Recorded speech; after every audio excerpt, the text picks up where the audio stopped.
on one second here. Okay. Camera. You are supposed to do the things that you're supposed to do. You know, those things that you do. Doing that thing. You, look at. See? I don't. What? Let me restart the camera. Maybe that'll fix the problem. We shall show and see. Oh, nope. Stop it. Restart.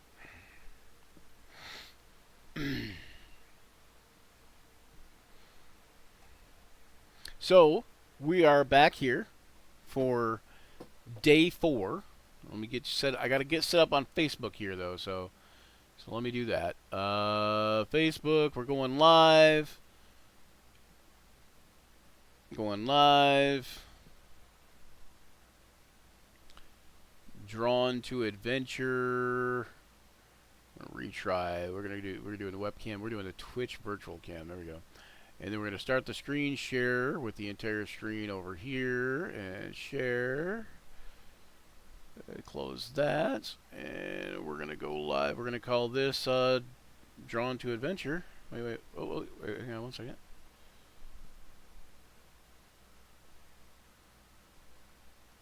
Ah, dang it. Stop it. Okay, of course it's not finding me. Drawn. There we are. Drawn to Adventures, drawing and giveaways. That's what we are. Drawn to Adventure, drawing and giveaways. Description, boom. Drawn to Adventure. La la la la. Drawing and giveaways. And save. Oh, see, there, it finally died. There we go. Hey, my camera, my phone might be working now. Let me see. 42.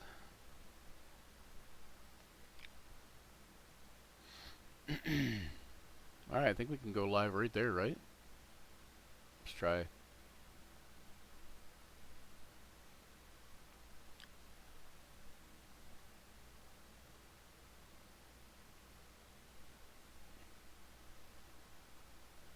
Retry.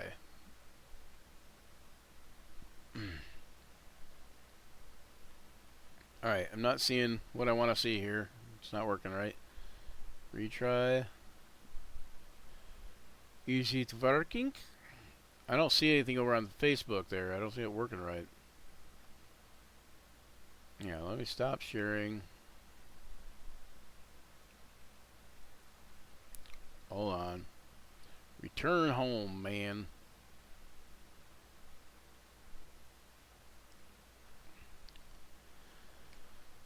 Damn it.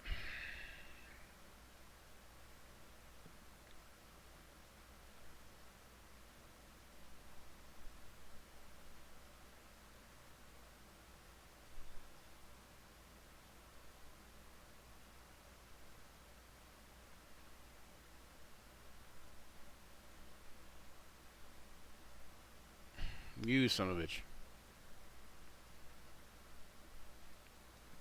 Sorry, I'm having some technical difficulties.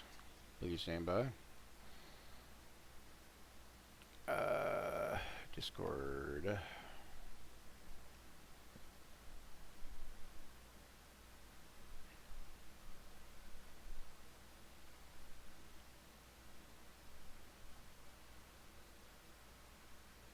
Check. Okay, everybody can hear me, right?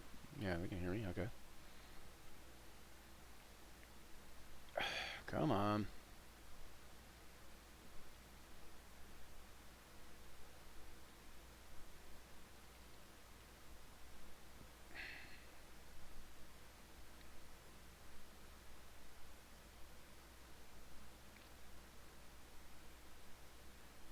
There we go.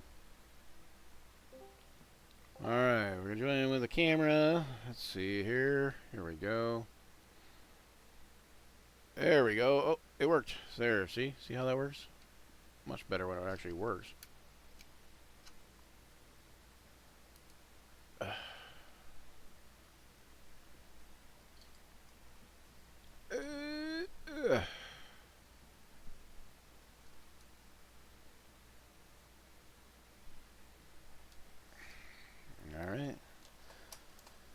So we got some characters to draw tonight.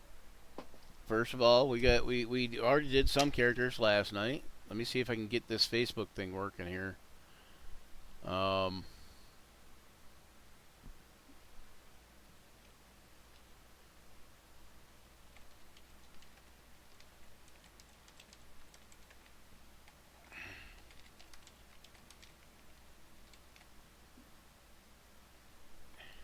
see if this is working here.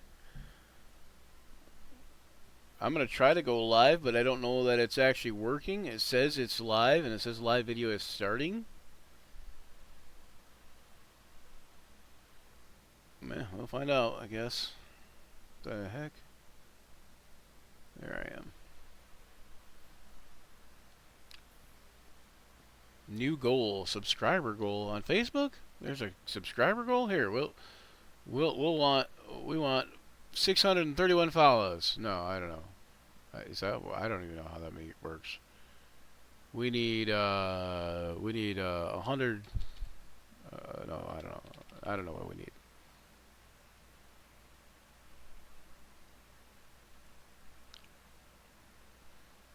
Follows. Okay, the amount needed. Include the progress we've already made. Sure.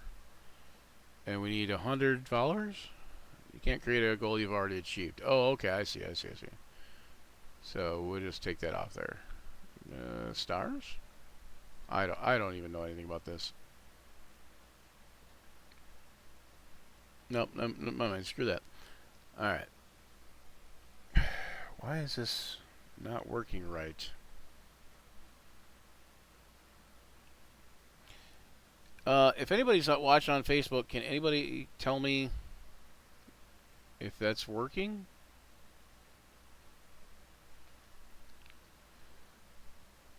Expand video. No. See, it doesn't seem that it's working on Facebook.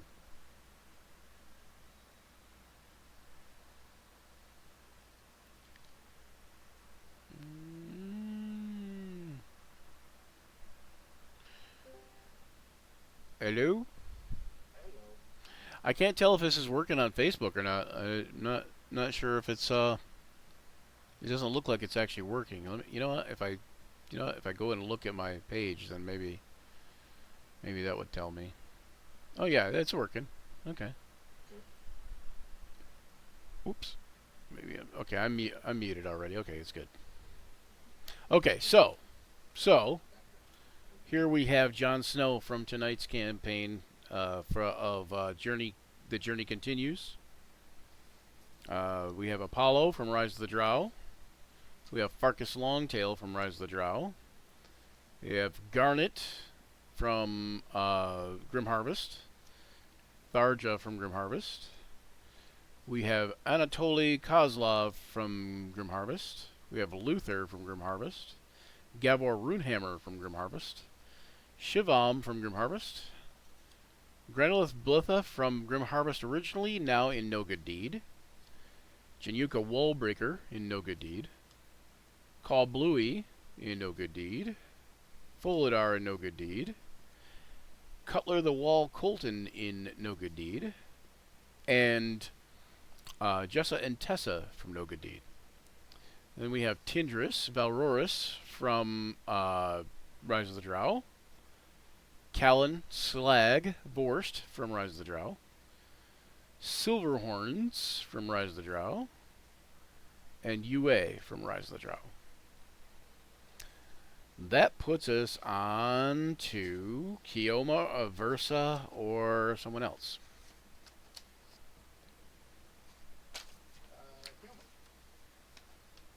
Kioma. I think, everybody else had to hop off and go get something, but I think that if I put,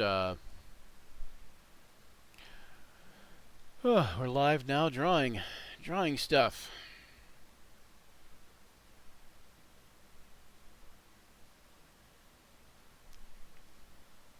I'll go to Twitter.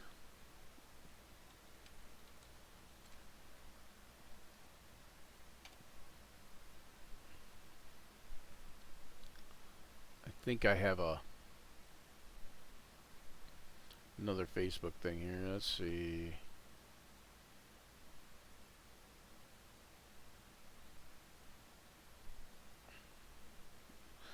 Okay, so starting Tuesday, July 15th at 7 p.m., we will be drawing characters from our D&D campaigns. This is our intro for the drawn to adventure thing. And yeah, we'll have watcher goals, and if we meet those watcher goals, then we will do giveaways. That's how that is. We are close to our follower goals over here on Twitch too.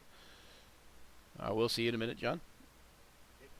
Over on Twitch, we are 2 followers away from giving away a green dragon. Or no, sorry, we're going to give away this green dragon wormling here to somebody, and we are 2 followers away from giving away this frost giant mini.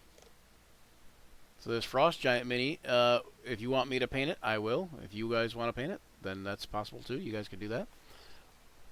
So the frost giant mini and this green dragon wormling with afflicted elf, we'll be giving those away. We'll also be giving away drawings tonight. Our first drawing is going to be Kioma. Since we're in there, since I'm in that thing already on another screen, I can pop him up. There we go.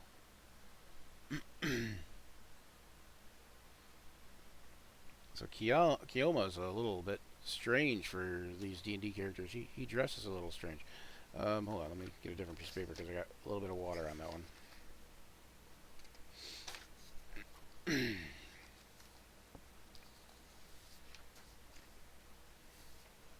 Oh, that's okay because I got yeah, anyway.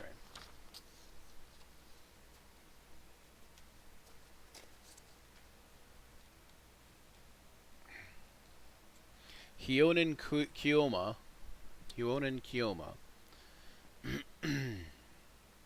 This character is played by Perry. I don't know if he's got any backstory in there or not. Hang on one second. Let me see if he's got any backstory. Excuse me. He doesn't have any backstory listed. That's okay.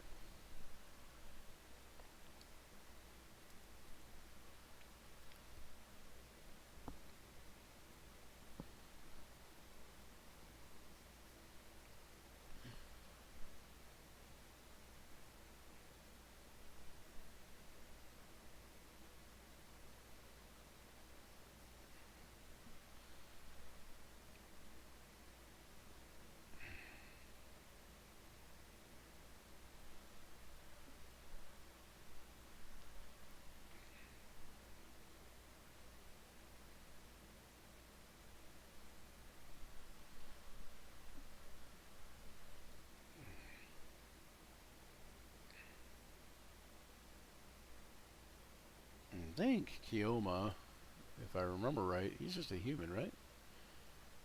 Yeah, he's a human.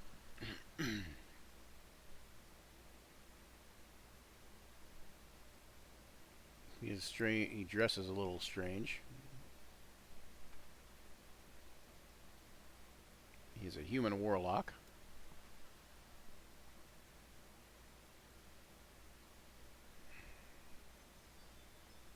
Oh, I might have my medicine arriving. One second.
Okay, I take that back.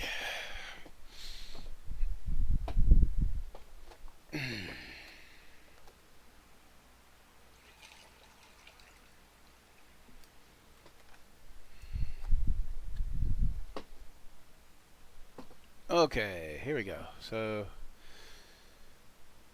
whew.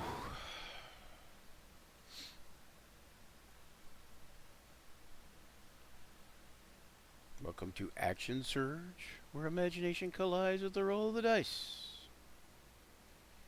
Here in our digital tavern, actually I have a thing like that. There's a, I don't know where it went. I think it went away. It went away. And there we go. So, goes, here within our own digital tavern, you'll witness thrilling live playthroughs where brave adventurers test their mettle against the perils of the unknown. From daring dungeon delves to epic quests, our channel is your gateway to a world of magic, monsters, and mystery. So check us out. Check us out our live games, too, sometimes. You will be glad you did. Alright.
Not as talkative today. I'm in a little bit more pain than usual, but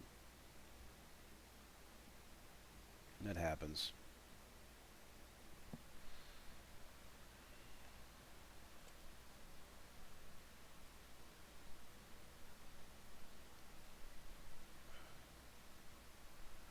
It's a weird, weird thing.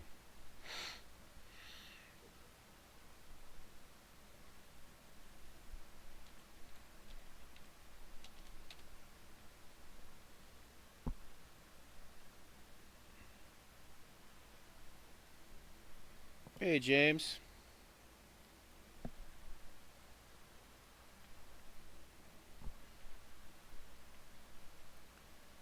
Hey, thank you, thank you. So we're drawing Kielma right now, James.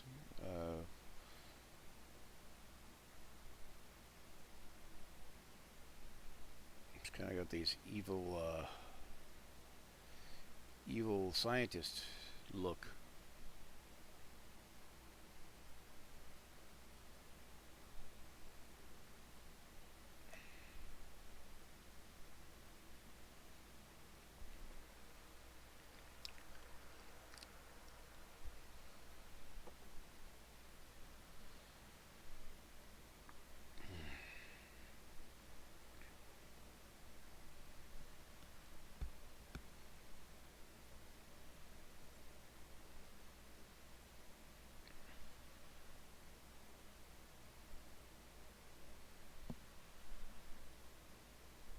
Kielma almost looks like he's from the future. Basically wearing a suit and a lab coat.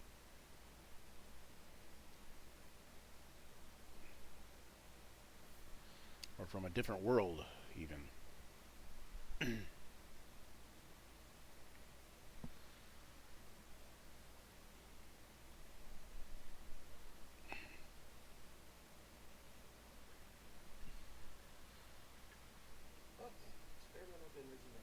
Now I gotta know what is Keoma's patron, warlock patron. I'm gonna look. Let's see. Oh, the fiend. Okay, the fiend. Have you talked to him about that, or if yeah, have you talked to him about that, or have you come up with what fiend it might be?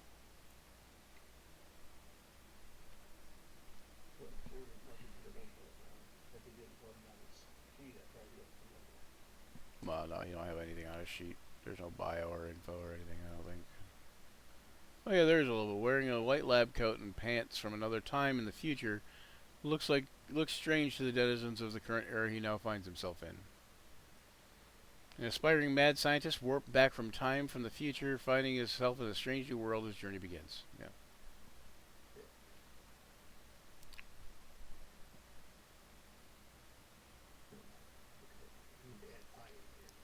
I think his so like what would be kind of fun for that character. I mean, I don't think he's watching at this moment, but what would be kind of fun for that character would be it looks like he in the picture that he's got for the character. It looks like he's kind of holding a cell phone, right? So if he had the cell phone, and he's holding the cell phone, right? Like, let him have the cell phone, but it doesn't work obviously because there's no cell service obviously, and the battery would be long dead, and maybe just traveling through time destroyed the cell phone or whatever. Who would Yeah, yeah. So the only one who ever answers him is this patron. Yeah, yeah.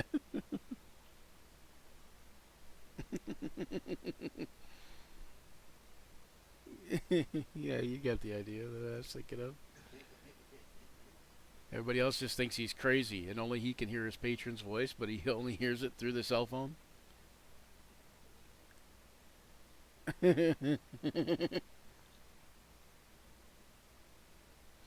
See, that's all the more reason. Like Kiyoma was talking earlier, is like, well, if I'd have known, well, you wouldn't have known because the thing is like, for one, you're from the future. You wouldn't have any idea about these fantasy living creature things per se. Like, but especially being from the future. Like being from like a present time, our day, our world kind of thing.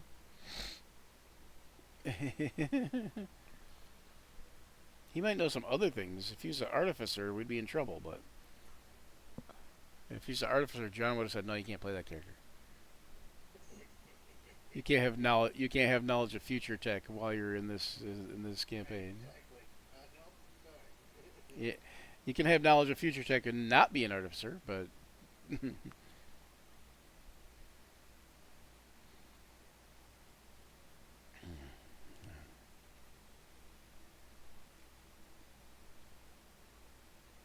he's funny though. He's talking on his cell phone.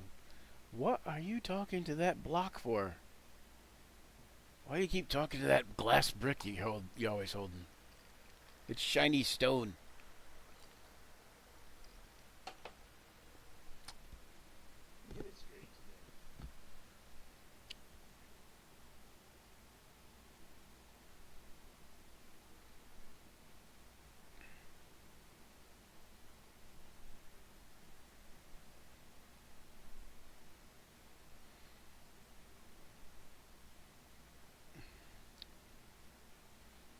All right.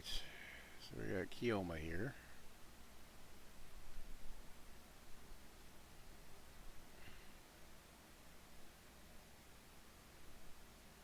Looks a little plain, but I don't know a whole lot about Keoma as far as how he would be looking, except for like his description and the picture of him. Where was I? Where's my one pen? Ruh-roh. Oh, there it is.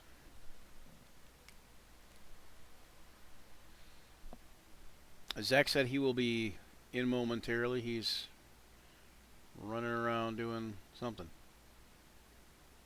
Promotions for this, maybe? Yeah, yeah.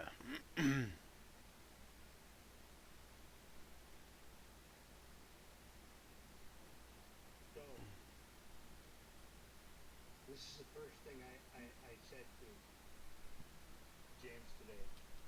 I said, a voice in your head. Why are you not going in?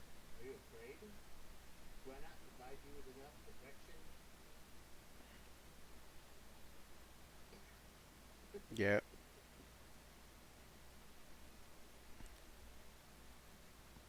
Oh, you whisper that to him or something?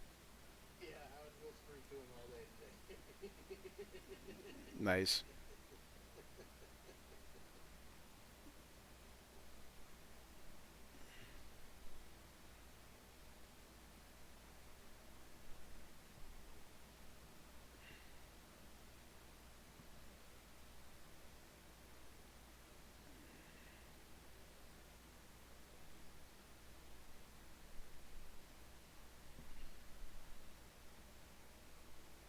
Then he whispered something back about, yeah, I'm just watching and waiting for.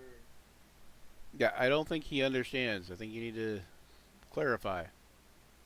Yeah, yeah, I was waiting for the person's plans to fall apart so I can step up and lead.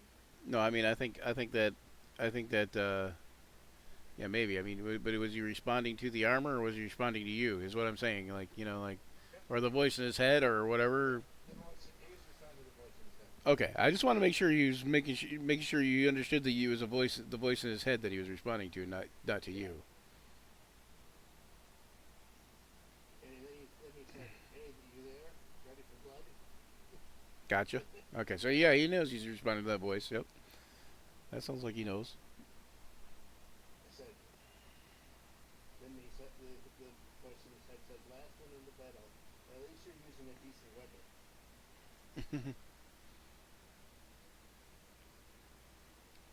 And then he didn't reply. So I said, "So now you're not going to answer me?"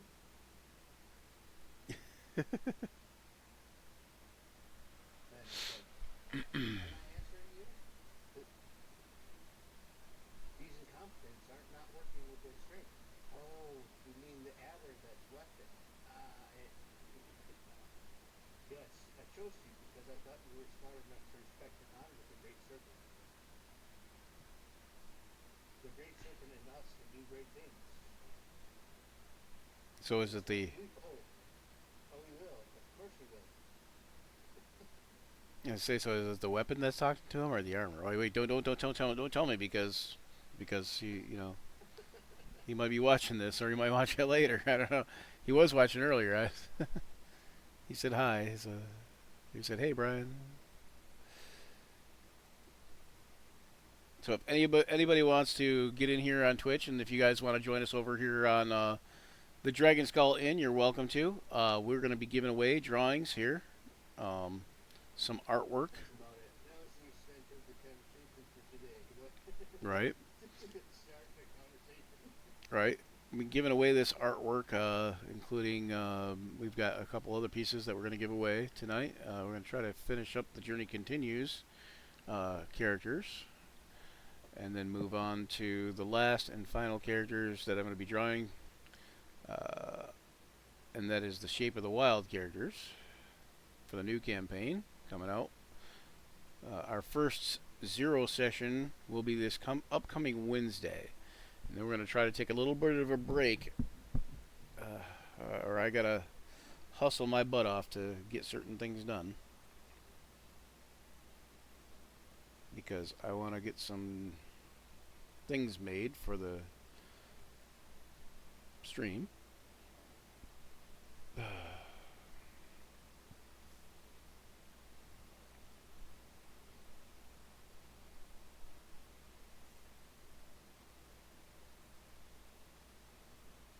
So we'll be doing Wednesday. Will be. Oh, you know what? Actually, I just realized. Yeah, Wednesday. Yeah, that Wednesday. That Wednesday, next Wednesday will be the 23rd, and we will be doing the zero session, and then we won't start up again until the 6th of August. The 6th of August will be our first day back. We may not do that day, but we probably will. We'll see. I don't know. I won't have enough time. I won't have a lot of time between next week because I'll be at Gen Con from August 31st to the or from sorry from July 31st to August 3rd. Yeah, he's still on. He said, "Hey Brian, I'm still here." All right. I've seen the Hey Brian. I just didn't see that I'm still here till just now. So yeah, so we'll do the. I'll be doing Gen Con that week, and then we might do when I come back. We might do the first episode of Into the Wild. This one coming up next Wednesday is going to be more of an intro slash session zero slash some things getting characters knowing each other or I know. whatever, Listen, having some discussion, video, about it. YouTube. Yep, I'll show 'em video on YouTube. Yep. Oh, you'll still be up North Wednesday? Yeah. Oh, all next week. Friday. Gotcha. Yeah.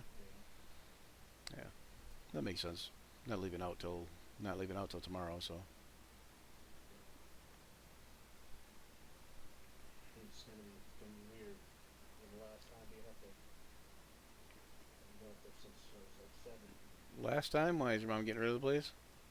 Yeah, she's selling it. Ah, She's getting too old to go up there, and nobody else uses it. So oh, yeah.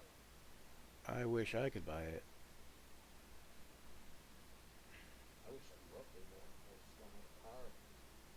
With the way it is now, I can't really do much when I'm up there. Yeah. Yep. That is a thing. Wish I could buy another place, and I'm getting to be where I'm less mobile than I once was. I have a vehicle now, but gas is outrageous all the time, Right. and I'm trying to not be. I mean, I'm gonna be in debt till I'm dead, anyways. But like I'm trying to not be doing too many things.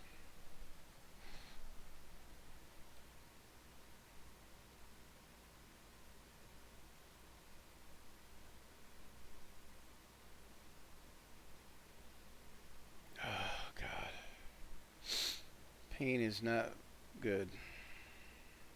Yeah. I know. You and me both. Sorry that you're hurting right now. 'Cause I know you know, because I know you were paying less than my money. This has got to be killing you. Something that bad. Yeah, well, it's taking my mind off my back pain. I guess that's a good thing in a way, right? Like I said, I know it's got to be hurting, but if it's more pain than you normally in. Yeah. I know you have one of those chronic pain sufferers like me. Yeah.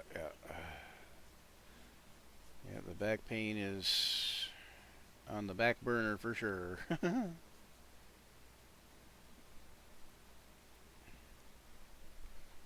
This kidney thing is going. Oh, you call that pain? Haha, I'll show you.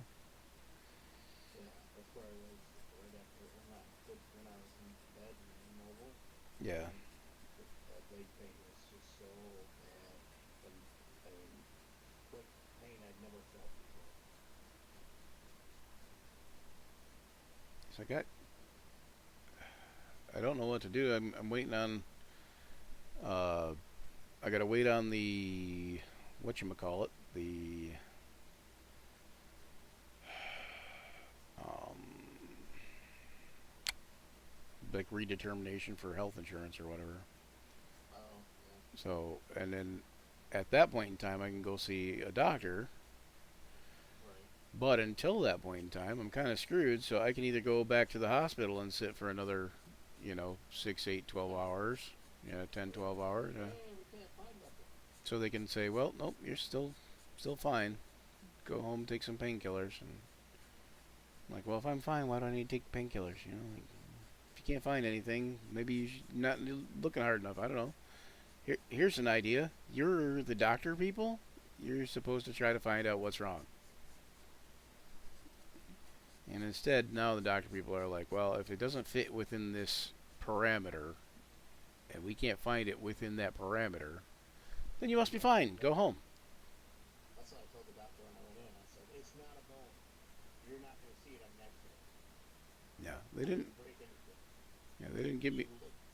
They Did didn't. you do something else? Yeah, they didn't give me an X-ray, but you know the same thing happened with my wife at the time. Like when she had, well, was having diarrhea for 6 months, and she had iron poor blood, and they couldn't figure out why, but they weren't going to do anything other than give her iron pills and Right. say, here, go on, go do your thing, and they didn't do anything. And then finally, I was like, all right, look, I'm going up to the doctor with you, and so we went up to the doctor, and I was like, okay, but that isn't really doing anything for me. She was like, well, just keep you on the iron pills, and we'll just keep watching and see. I was like, well, okay, but keeping watching isn't really getting anything done, you see. And you see, she's had diarrhea and been in pain and been bedridden and all this stuff for all this time, and just keeping an eye on it isn't doing anything. Don't you think that maybe you should give her an MRI or a CAT scan or an X-ray or whatever? If the blood work and the urine work didn't come out, as anything, don't you think you should do something? And so, hey, Andrea, how's it going? Come on over to Action Surge over there on Twitch. Come over to twitch.tv/Action Surge 5e. We're going to be giving away drawings and chatting over there, or you can join us in the Discord. I'll throw up the Discord thing at some point in time. I don't know. I'm terrible at that. But yeah. So anyway, I was like, don't you think you should do something else other than just watch? Like, I mean, we can watch her die at home. Like that's. So she's like, okay, well then. So she scheduled her for a colonoscopy, an upper GI, a lower GI, and a bunch of other stuff. Went in to have the colonoscopy first, and immediately found out it was cancer. Wow. I'm like, yeah. My doctor's really good. I love my doctor. He's amazing. My iron was running low, and he's like, I tell you what, we're gonna put you on some iron pills, and I'm scheduling for a colonoscopy. If the colonoscopy doesn't show anything, then we're gonna go in and hurt off her GI and lower GI. There's Keoma.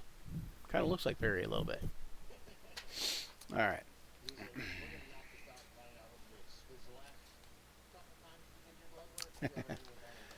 That's okay, Andrea. Appreciate you coming here and hanging out and checking out what we're drawing here. I'm drawn to adventure stuff, so I'm drawing characters for the D&D campaigns that we do on Action Surge. So we have about 5 campaigns running through there now, right? So we have Journey Begins, we have No Good Deed, we have Rise of the Drow. Or sorry, Journey Continues. No Good Deed, Rise of the Drow, Grim Harvest, In Deep and Waterdeep. In Deep and Waterdeep is the 5th one. So now we have a new one that we're starting coming up Wednesday. That'll be 6 campaigns running on our show.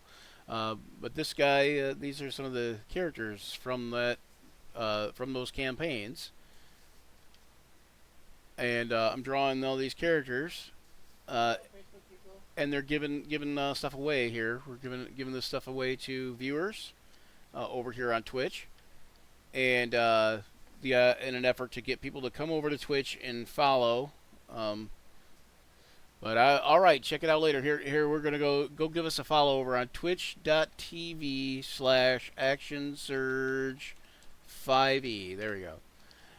And at any rate, so yeah.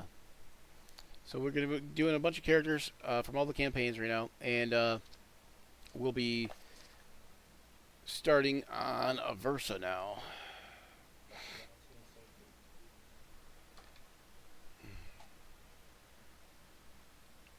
Aversa. Facebook people, they can't hear me. Facebook people cannot hear you, John. They just think I'm talking to myself. Which the people that know me probably go, yeah, he probably is talking to himself. I made up Made up dinner. Yeah. Big can of, like a big can of chicken, a can of little vegetables, Garbage stew. with the water, some spaghetti noodles, and a can of turkey gravy, all in a pot.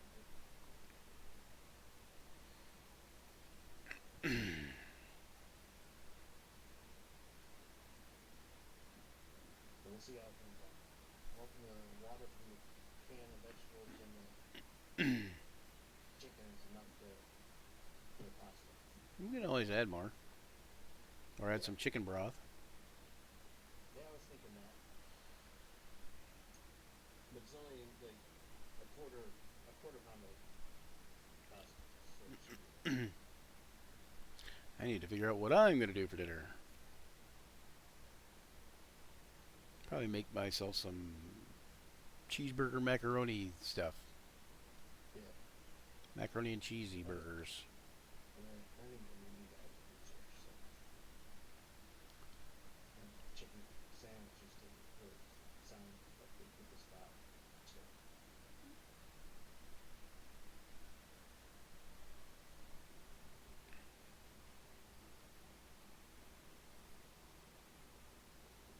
Versa is a what? She is a draconic bloodline sorcerer. you know what dark is? Yep.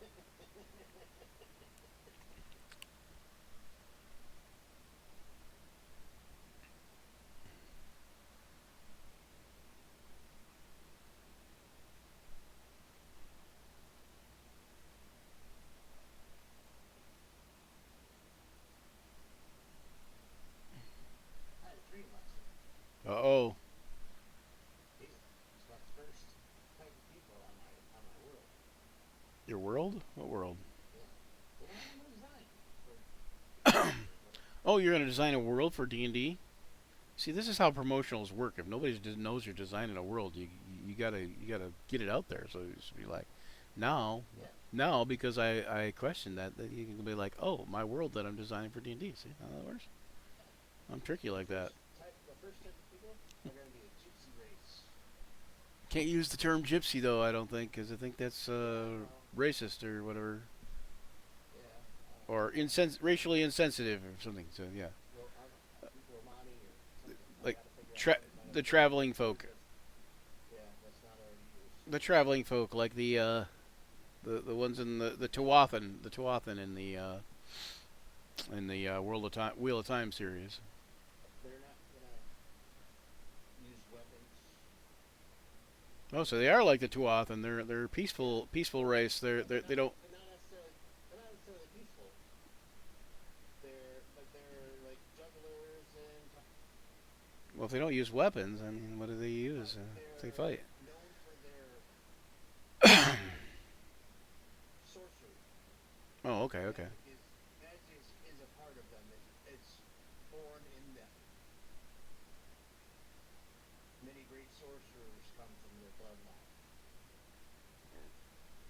Many great sorcerers come from the bloodline of the traveling folk people. Yeah. All right, I can follow that. You know, and they're peaceful unless people mess with them. And they go from town to town selling their wares Peaceful and less and provoked. they pick up weapons along the way. Oh, see, that's not good at all. That's a stereotype for sure. But they don't steal weapons. They just go to They towns care for them. They care for them. if they have orphans like in an orphanage or people that orphans like on the street or whatever. They Yeah, yeah, gotcha, will welcome them into their tribe. gotcha. Like street urchins and such. Yeah.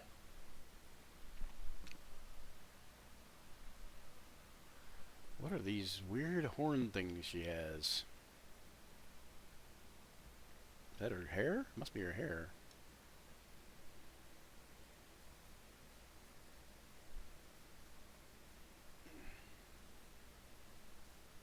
Got some crazy hair, yo. She needs to get her hair did. crazy hair. Oh, horrible hair. Oh, horrible hair. Oh, how I love that crown I wear. You'll never ever stop to any barber shop to cut my glorious, horrible hair. So there. Trying to think of how I want the world map to look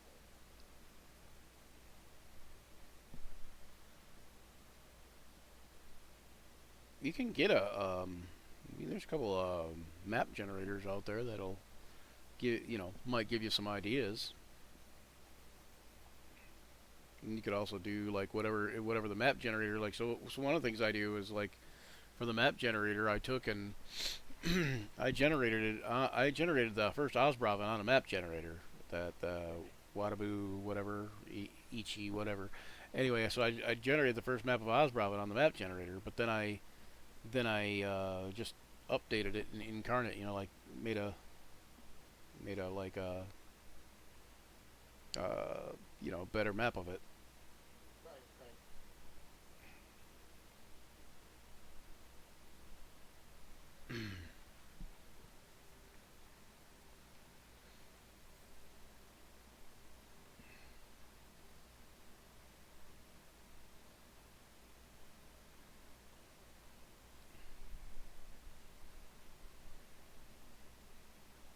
So for anybody that's watching or wondering, I will be running games at Gen Con. I will be running Rise of the Drow and the Slumbering Titan, I believe. I think that's what that I'm running.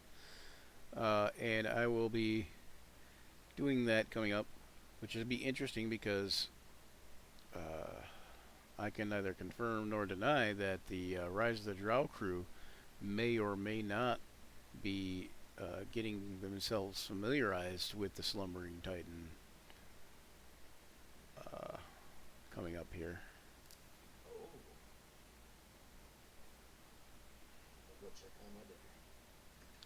Check on my dinner.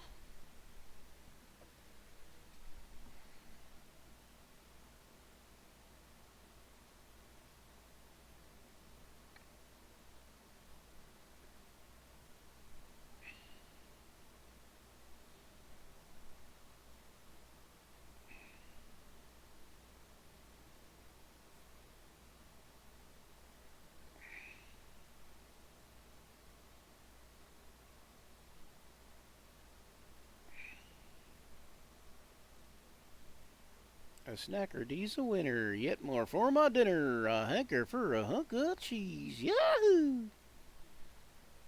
You have to be this old to remember that reference. If my pants kind of slow down, I don't know, something.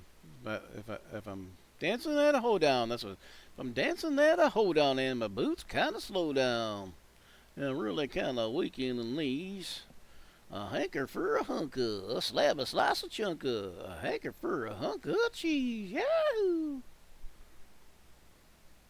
That's your entertainment for the night. Hope you loved it. If you didn't, you did. You loved it anyways.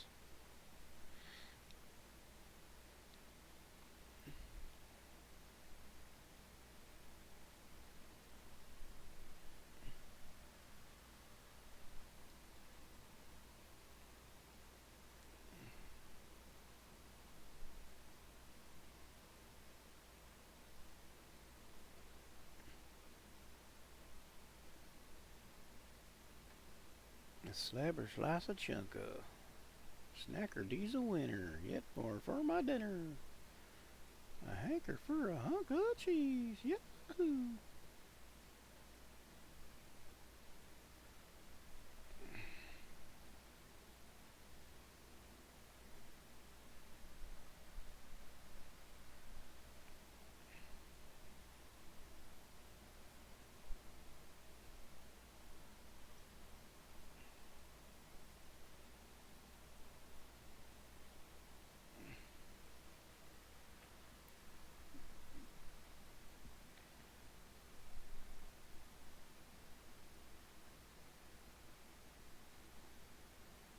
she made the Versa token. She didn't really give her eyes. She gave her like glowing redness Okay. where her eyes were at. Should be whatever. Oh, ouch! Didn't hurt. Felt good.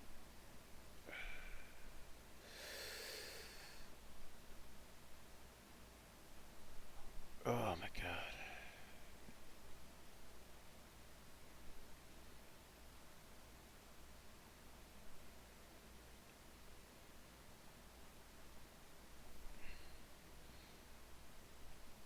I'm gonna have more camera time than most. By the time I'm done with this action surge stuff, if I ever decide to be done with it, I'm gonna have more camera time than most SAG actors.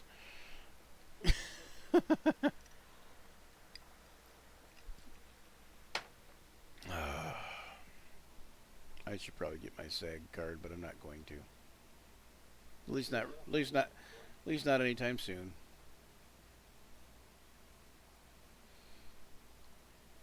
I've been a couple. There's a couple opportunities. There's a couple opportunities where you can get them just when you're being an extra on movies, you can get a fast track to a SAG card.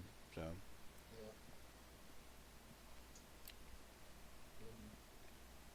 I've been tempted to go back and get the other. Just like to be able to dance unless the musicals. I don't do musicals. Yeah, because you know what I love? That's true. Hello. Hey, Rich, how's it going? Hey, it's Rich. I told you. I told you. Did I tell you or what? Did I call that or what? I know. I talked to him yesterday. Oh, that. Oh, okay. So it wasn't. It had nothing to do with me. It just had to do with you talk to him. Damn it. Okay, go away, Rich. No, I'm kidding. I'm kidding. I'm kidding. He's kind of upset with me. I just figured I just figured I said he'd probably be in today because it's Friday and he might not have nothing to do on Friday night. But For fan bleak stuff. Fam Bleat? Yeah, fan bleak. What the fuck? Did you say Fam Glee? No, fan bleak. M-M-B-E-L-Y. MD. Well, I know family has an M in it. What are you saying? DELY? No, it was D. He put fan bleak. Oh, I see. I get you. Okay. I'm not sure what that means, but that's what he had. I thought you were trying to tell me some kind of important thing that was like a code that I guess Richard was trying to give you some kind of weird code. Yep, I didn't get it. I didn't get the code. How you doing, Rich? I'm not. Yeah. He's just going to sit there and listen. Yeah, I mean, who can blame him? He's probably waiting for one of us to shut up. Well, that could be.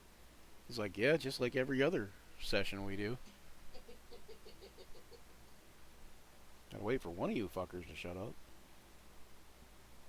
I mean, nice, gentle persons. Hey,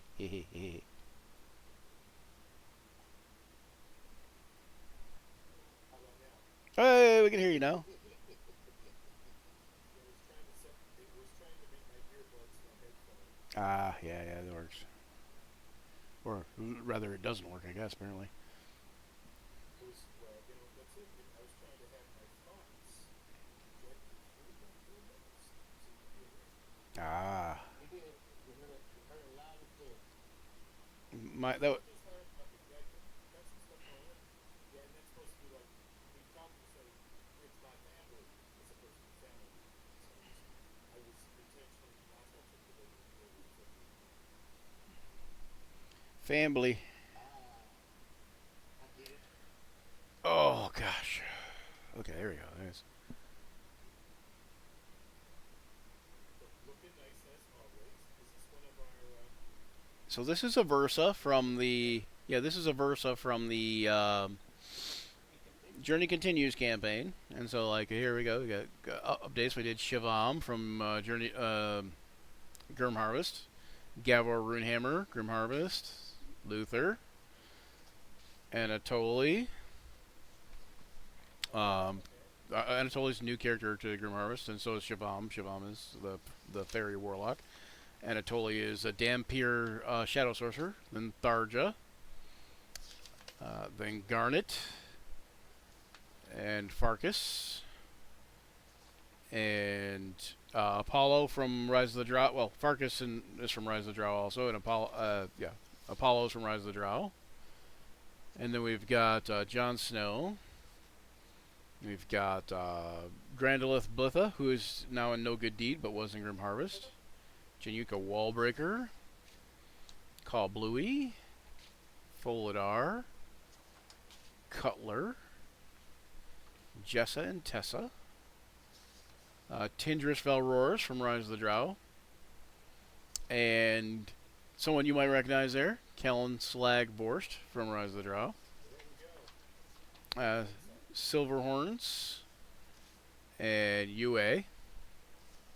And Perry's character from Journey Continues, Kioma.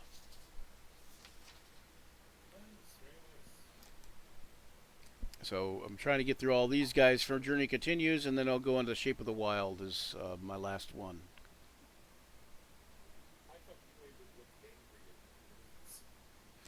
No, I just kind of wanted him to look incensed, you know, a little bit like, just like disgusted at people. Like, I can't believe, I can't believe I have to deal with you plebs. I guess I don't know. You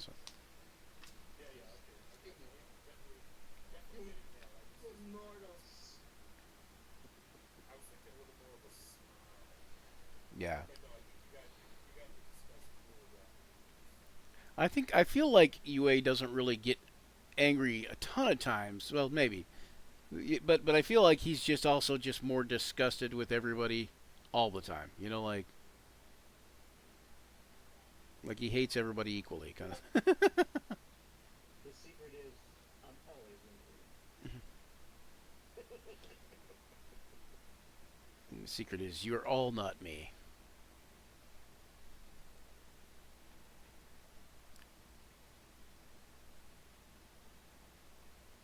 He doesn't care who lives or dies. Yeah, always disgusted with all of you, but especially you.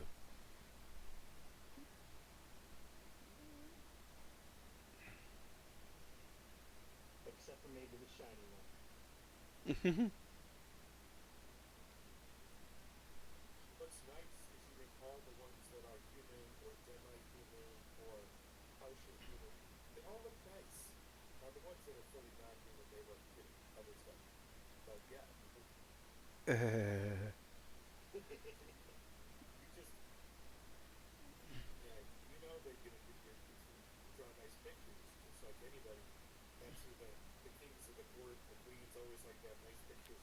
Right.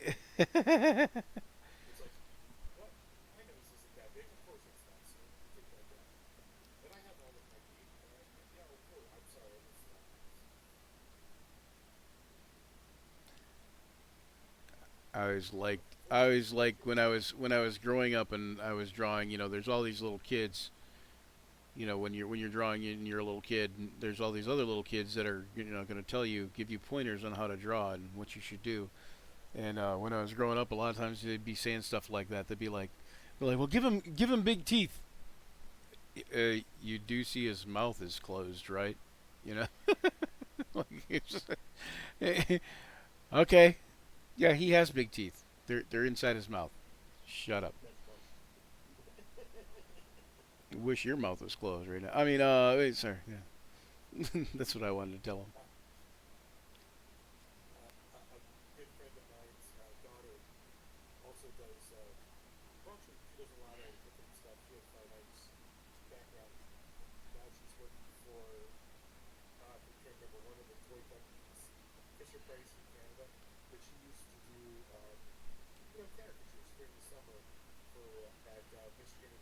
Mm-hmm.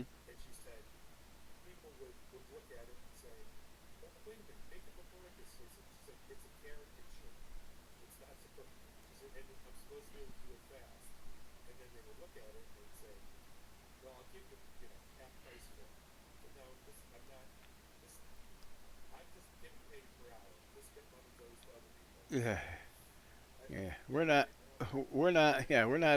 not negotiating. Sorry.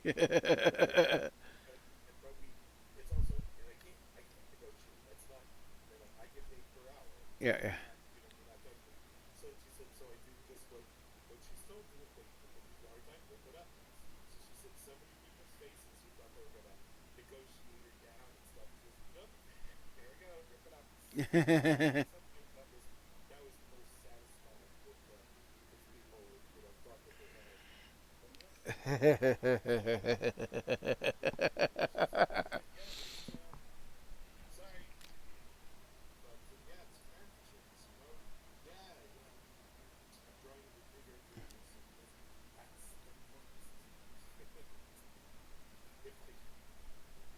Yeah, yeah,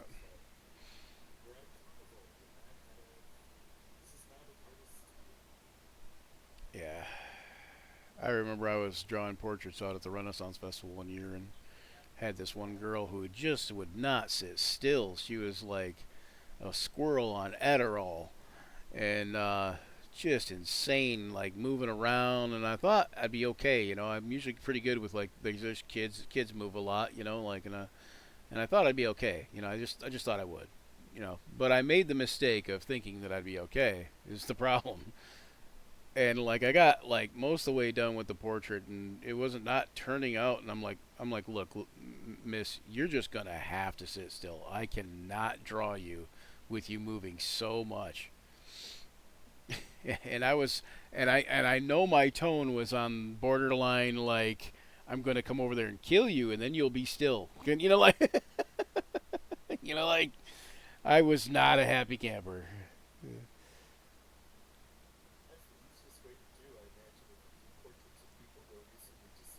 And then the other thing is I'm doing it in charcoal, so there's not like there's no erasing, not really. Like there was no erasing at the time, so not right now. I'm not doing these in charcoal, but when I was doing the portraits, I meant when I was doing the portraits out at Renfest, and and the lady was moving and stuff. Just my sh- sharp.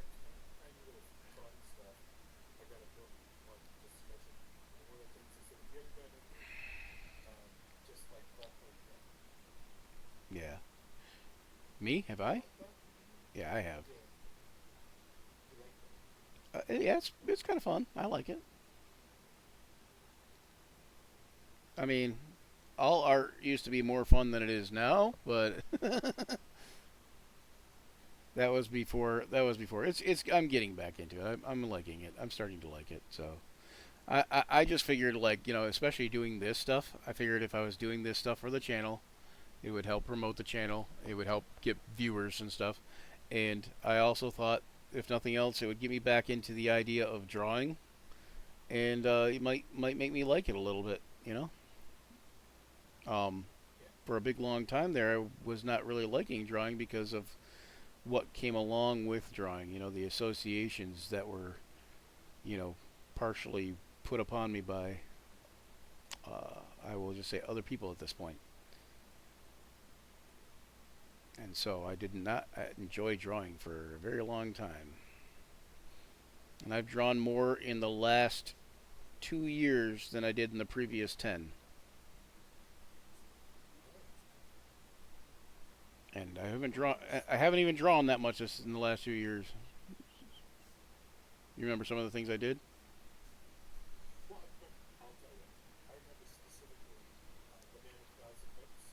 Yeah. Yep. Yep.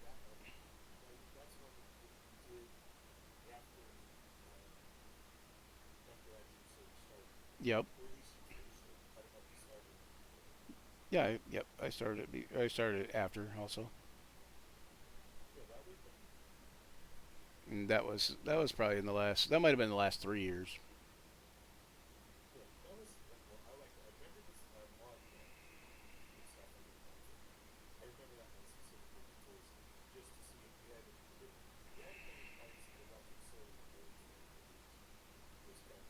Yeah. I know some people like.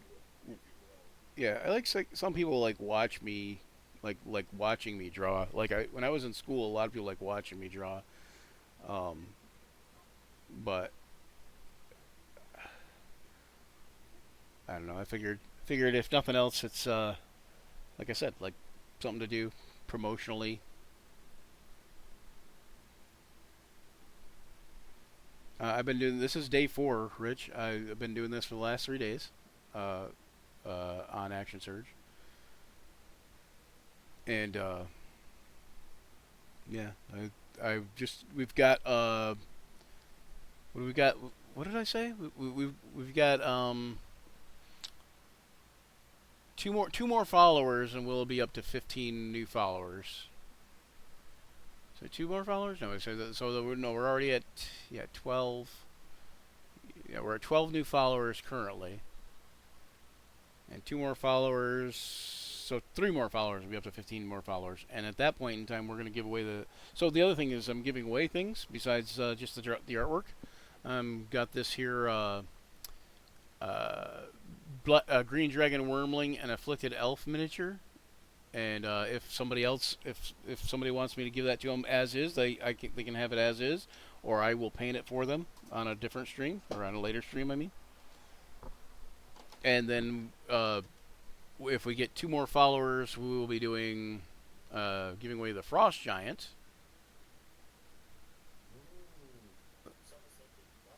Yeah, yeah. And I can assemble and paint him also if you want, or for whoever wants it, or whoever wins it. And we're also going to be giving away this modular dice tower, and it looks like that when it's done. And essentially, I'm willing to paint that and design stuff on that too, if the person wants me to.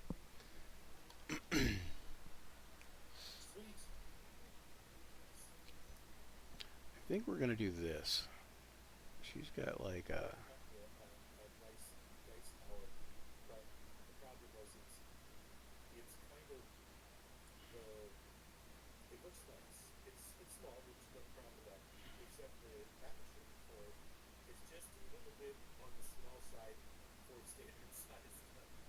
Gotcha. The mini dice, yep.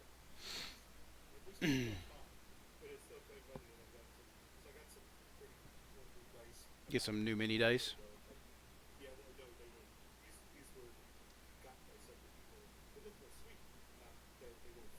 Oh dang! You get yourself some. I say you need to get yourself some more mini dice now. Huh? I don't think you can. I have a dice bag that the D&D Fairy. I call him D&D Fairy, but he's Steve Zirk. You might have seen him in here before, but he got me and a bunch of the guys dice bags that hold 120 dice in each bag, and it has like sections in it, like compartments, and so you could. So in mine, because I'm that person, I have like my house is disorganized as heck. Like don't get me wrong, but in my dice bag, I have them sectioned off by die number. So this is a D4. There's 20. There's 13 sections. So I've got a D4, D6, D8, D12, or not 13 sections, 7. Sorry, and D20 or whatever. However many die that is per type. You know what I'm saying. Anyway, I don't have any of the D30s in there, but I do have D30s right sitting next to me actually.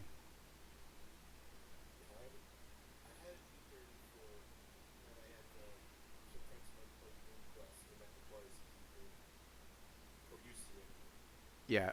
So Dungeon Crawl Classics uses the D30, um, which is what I got these for. This has a D30 in it, and actually, what I do for the giveaways is I have people put in like a number in the chat, and then I just put the die in here and roll a die, D20, and I have them do like between 1 and 20, and whatever it comes up to, then that's the closest one gets the drawing. That kind of thing. Pretty nifty.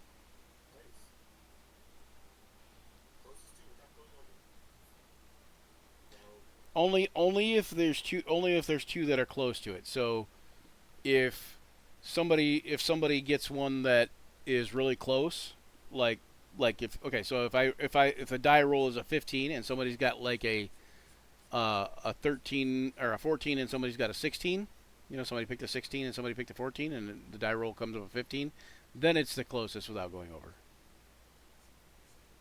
So that way there's no tie.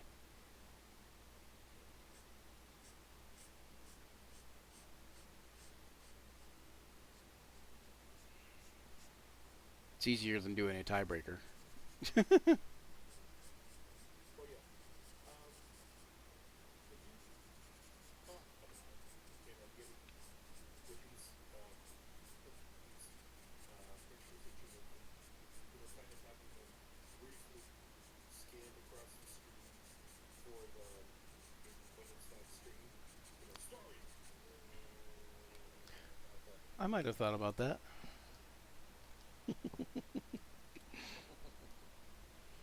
Or at the end, whatever. Yes, I have. I have thought about that. Yeah. I don't want to say yes because then it just sounds like I'm taking your idea, but yes, I've already talked to John about that. I would have thought you would. So what I'm planning on doing with these, what I'm planning on doing with these characters here is turning them into artwork for the stream.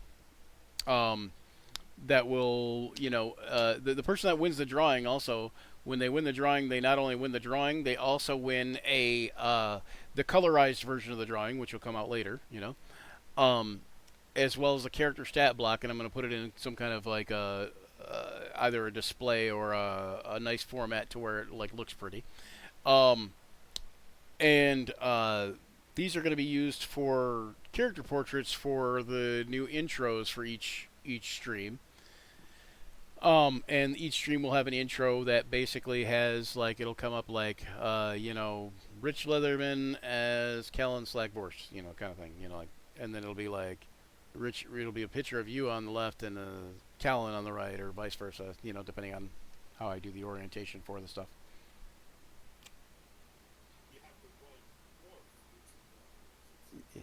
I don't know if I'm that good. I don't know. Like but You don't um, have an orphan?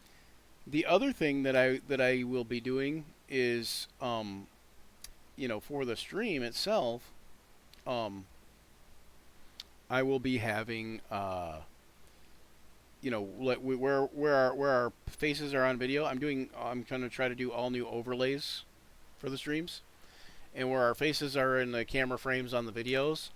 Um, I'm going to have like a little circle token or whatever next to it with these guys here, maybe with the portraits. But at some point where our face is, I'm gonna have that fade out once in a while, and the character stat block along with the portrait will appear there, something along those lines. So there we got a Versa.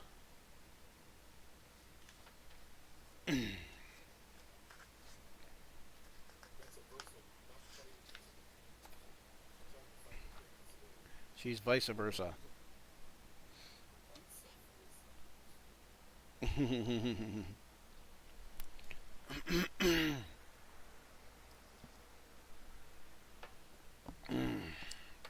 All right. Thanks, Paris. Thanks for stopping out. Give some of these guys a like.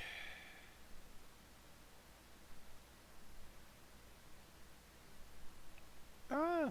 All right. All right. Who's next, John? We did Jon Snow. We did Aversa. We did Kioma. New guy, right? Do RJ's guy? Pardon? What? Barrett? Braxel? What's his name? Barrett? Braxel. What? Braxel. It's your campaign, man. Tell me. I'm kidding. I'm trying. I'm kidding. I knew it was close.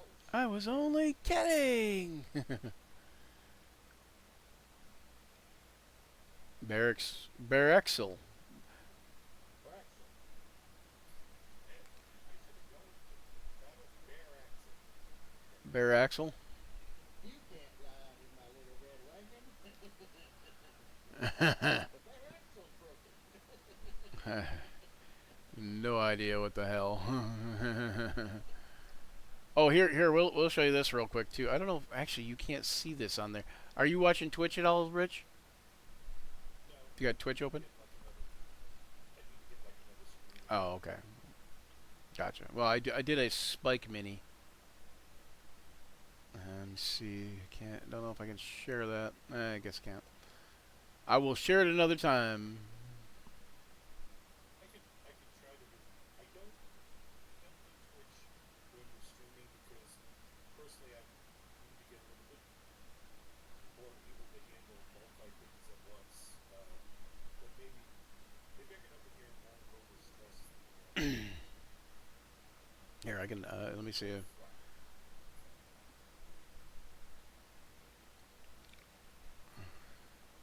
me see. If I do this,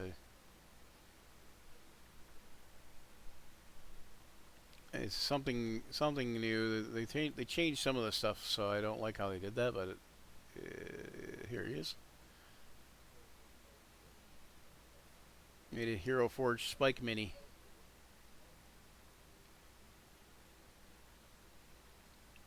Change his pose.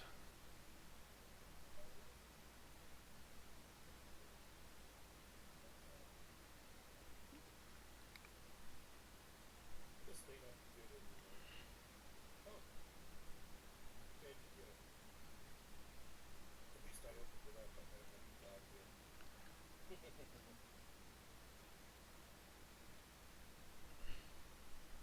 Yep, I can see. It changes. It changes. I don't like how they like when I tilt it down, it moves the whole thing down. Now I don't know. I don't like how they did that. I don't know why they did that way, but. Your spike is better than mine. I did one in Action Forge. It looks. Is that? Oh, now you set that. This is the one I like the best. Anyway. So yeah, that's Spike in there. I'll do the pets at some other time probably, but for now, we're gonna do Braxel.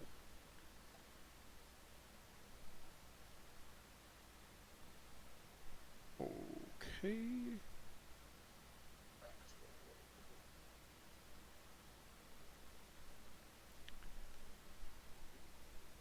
Braxel is another Dragonborn.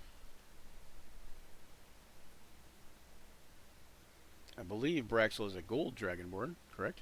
Yes, yes, yes.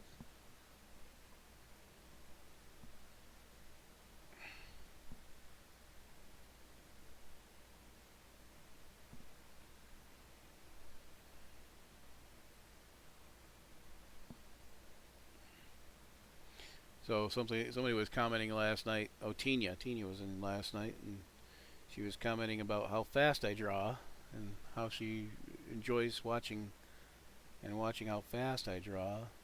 And I'm like, yeah, you do this for about 35, 40, 50 years. You get kind of fast. No, but so the other thing was, no, I was saying the speed that I do though actually came when I started doing comic stuff, because I realized that comics are per panel per page rates, and if you want to get page rates that are decent, sure, but if you get page rates that aren't decent, then you kind of want to draw them a little bit faster so you can still get good money and still get pages done, because comic book art is not necessarily a sustainable living at like a regular page rate, because most oh, go ahead, sorry. Plus, I'm just watching you do that, and just looking to see where you start when you're doing a character face. And I was, I remember seeing like a sketchbook, and it shows make your oval, divide it, and go right across where the eyes are going to be, like where your main features. And you just go for it. You have like do you have a mental division about where things are, like you put the Kinda, yeah. Yeah, I mean, I do actually like you can actually see it in there if you know what you're looking for. But yeah, it's a lot of it's done in my head beforehand. The hardest work is actually in my head. So once I get it out of my head, it's really easy to get it on paper for me. See, because that face just came out without. It's like, okay, the eyes are in the right place, the nose. You see how that all is, and you just drew that in there. Where a lot of people would have guidelines or something, or use the technique, but that's also for students. You're not no longer students, and you just put them where it gotta go. Yep, yep.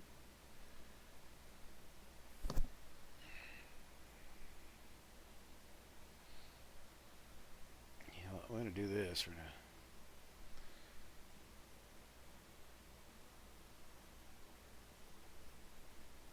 We're gonna look up the symbol of Selune. Isn't that a bunch of stars? Yeah, I think so. With the eyeballs, maybe. Isn't that the one, or is that Mistra? I think that's.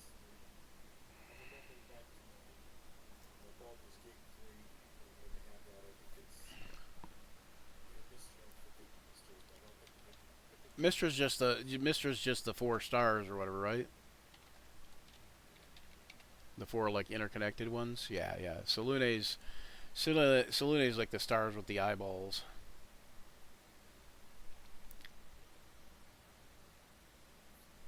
So we're gonna do that because there's also an interesting one that somebody did, which was kind of like a moon, like a crescent moon with a star in the center, but that is not the symbol of Salune necessarily. isn't that China? Maybe. I think it's gonna be too big. I'm gonna be looking like Flavor Flav if I do that.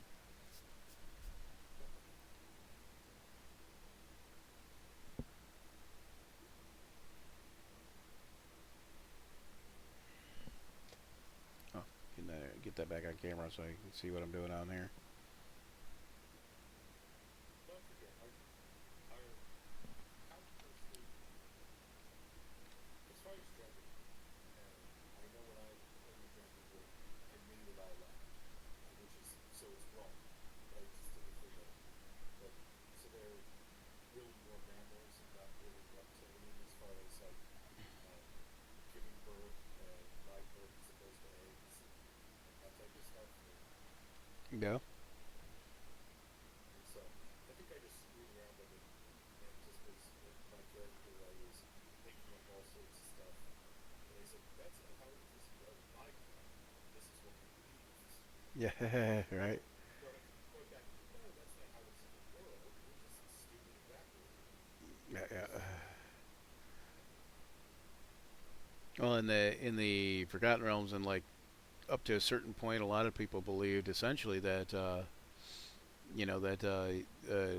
and it might have been canon even at one time, and I imagine it was canon at one point in time that Dragonborn were essentially they're born sterile or whatever, they couldn't procreate. Right. I figured that's what you meant. Not that they were very But yeah, but not shows how much like in my well, yeah, just in case somebody watching does not get it. But anyway, so in my Forgotten Realms, they have kind of surpassed that idea. It's kind of a nature found a way type of thing, and then rarely certain Dragonborn have had children. mm-hmm.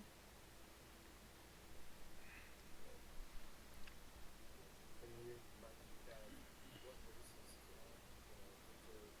Interbreeding of which bugs? It just doesn't work. They just don't have the right DNA. Yeah, I have a chart. There you go. What do you do? So yeah, I have a chart, and that's basically.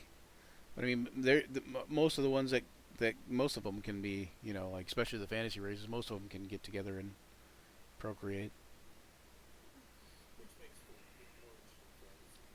Oh, I saw something on a T-shirt recently that said here creating half elves. It's the second age. Depends.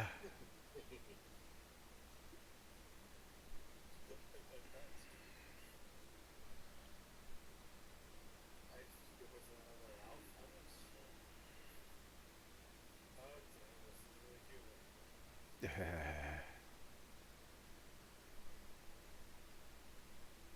They just shaved their eyebrows. Very Alf.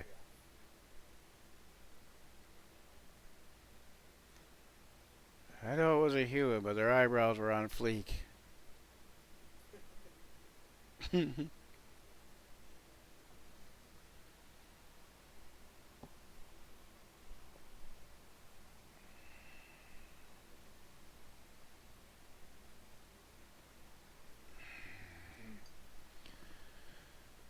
player hates us.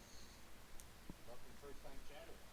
All right. We'll be giving away drawings, and if we get enough followers, I'll let Ryan go commercial. So yeah, so we're giving away. We got enough followers to give away this elf mini, this green dragon wormling and afflicted elf mini, right? And if you give us a follow there, then we'll be one follower closer, and we only need one more after that to give away this frost giant. I believe one more after that. We can give away this frost giant mini. And we're also giving away just to anybody without adding the special followers, but we're giving away artwork, this original artwork that I'm doing here.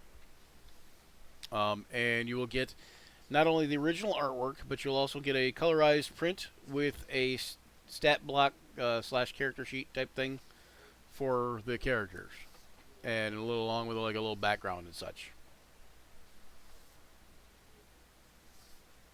So yeah, so these are all the characters that I've drawn so far this week, and tonight is the final drawing giveaway. And I can tell you about these characters too at some point, but because I got to go through a bunch of characters to draw still, I am gonna kind of keep things going on my drawing. So, at any rate, they're all characters from our D&D campaigns. We have we have 5 D&D campaigns going on currently, and we are working on a 6th. If you go over there to our YouTube channel and check us out over there, we have over 300 videos of different campaign videos of us playing D&D, some video games, some bonus actions of me doing stuff like this, painting miniatures or drawing or whatever they are. Yeah, so thanks for joining us over here. Isn't that Clark Kent at the end? It was Kioma. He's one of the characters named Kioma, who is from the modern world, but he has been sucked through a time warp somehow, and he is in the Forgotten Realms. Time/dimensional rift. But he is a warlock. And I think John might be willing to do this canon, but he carries a cell phone around. Of course, cell phone doesn't work because it's, Forgotten Realms. But I don't know if John's going to do that as canon. But we were talking about he's a warlock of the fiend. We were talking about maybe having his cell phone be a he talks on it to the warlock patron. Yeah, just because it would be funny. Like, dude, who are you talking to? I'm talking to my patron. No, there's nobody on there, dude. But of course, he hears his patron through that. It's a conduit with you. Just a little glass box. We don't understand what you mean talking to picture. Are you losing it? Yeah.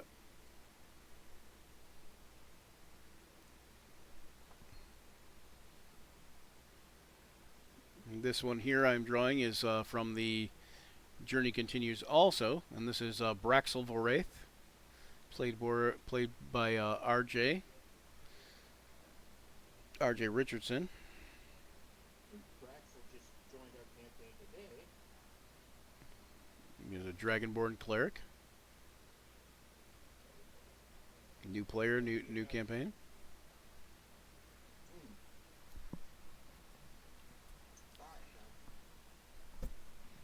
And we have a room for one more. Yep.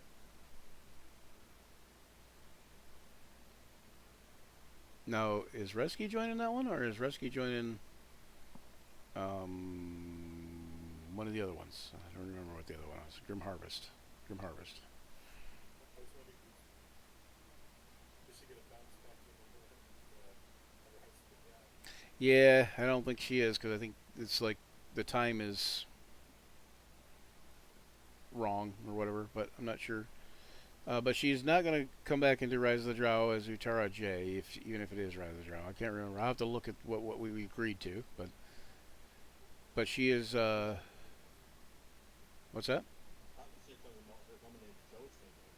Oh yeah, In Deep and Waterdeep. That's what she's going to be in. Yeah, that's right.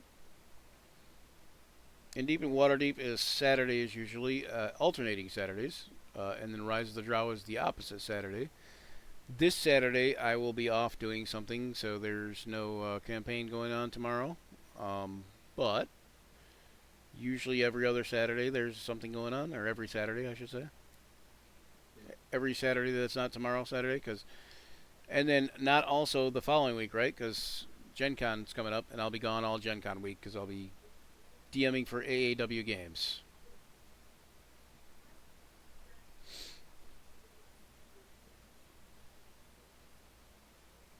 Fun stuff. AAW games are the actual creators of the Rise of the Drow campaign. Mine's a little bit different because it takes place in the Forgotten Realms for one, and I'm adding and taking stuff away and that kind of thing. That's because that's what I like to do. I like to do with any old campaign. I add some stuff, take away some stuff. That's what I was just telling John before you got here. I think I said before you got here, Rich, that you guys might be running into some stuff. You guys might be running into the Slumbering Titan soon. Were you here for that?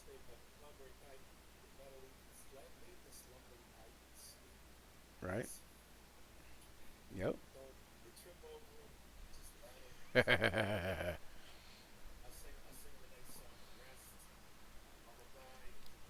Yeah. So for subscribes, if we get enough subscribers, we can get what did I say that we got? We need 3 more subscribers. 3 more subscribers. So if we get 3 more subscribers, I'm giving away this dice tower. It's a modular dice tower, and I will paint or leave it. I can leave it naked, and then you can have it naked and put it together yourself, or I will put it together and paint it and do something on it, or stain it and do something design-wise on it, paint something on it. It'll be pretty cool. I can try to guarantee it'll be cool, but I can't guarantee you'll think it's cool. So that's how that works.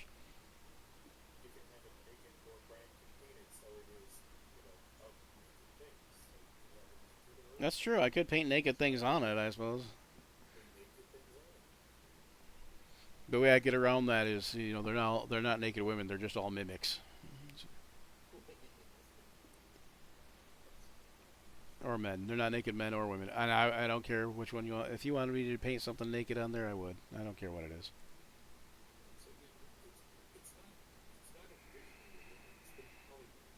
I like drawing women or men. I don't care. Alright, where did Braxel go? There. Go back to Braxel. There he is. Has he got what I think he did? Yes, he does. He does indeed. You know what? We're going to do this.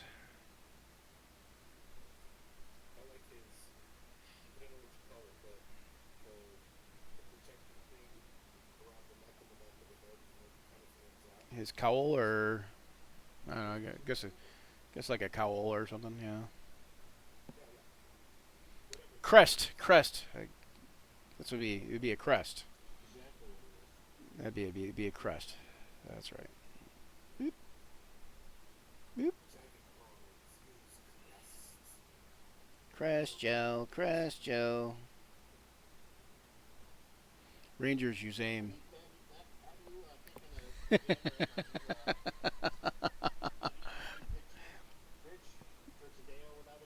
And just like that, everyone unsubscribed. Did you hear what I said, Rich? I said Rangers use aim.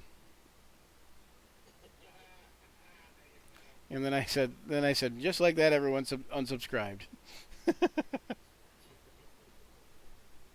We can try to buy our adult business.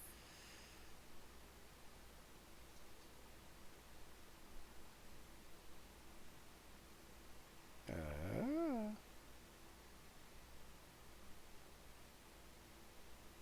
all right, symbol of Salune. And I will leave the pitch. I will leave the pencils on the pictures on the artwork if you want the pencil left on there. Otherwise, I will clean up the artwork. The obviously the colorized version is going to be digital colored. That's why you don't get the colorized version original, because there will be no original per se, except for on my computer, maybe the original file. But even then, that's doubtful. Um, at any rate, so I colorize it, and in the colorized version, it'll be all cleaned up. So.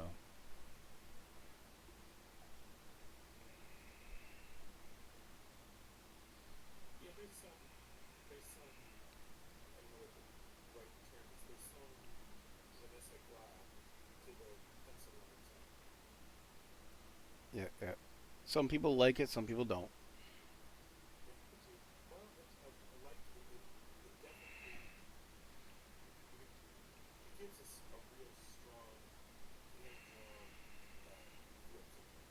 Yeah, and you get the idea that it was you get the idea that it was hand drawn. You get to see, you can kind of see, like, while you're looking at it, where the hand drawings started, and you know the line work was replacing it or whatever. Mm-hmm. That is one good-sized holy symbol. He just wants his enemies to see it. He's like, Extra bonus to the armor it's class. a mini Flavor Flav.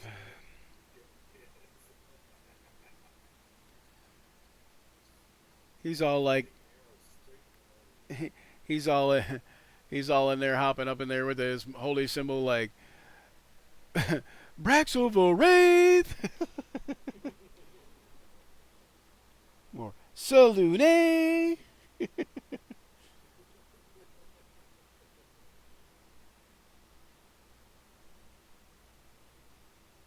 Him and The fancy Lunes champion is here. yeah, he'll be like, Kiyomi will be like, "Who do you think you are, Flavor Flav?" And he'll be like, "Who?" Because Kiyomi might know who Flavor Flav is. Find out.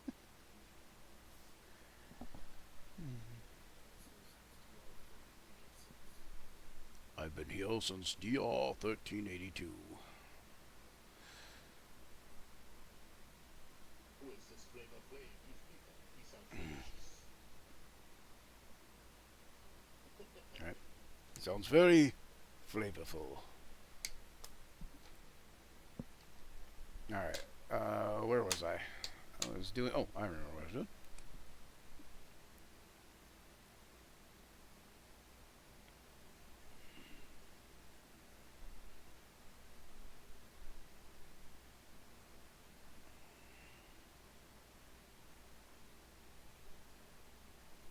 We must have him for dinner sometime. I mean, over for dinner sometime.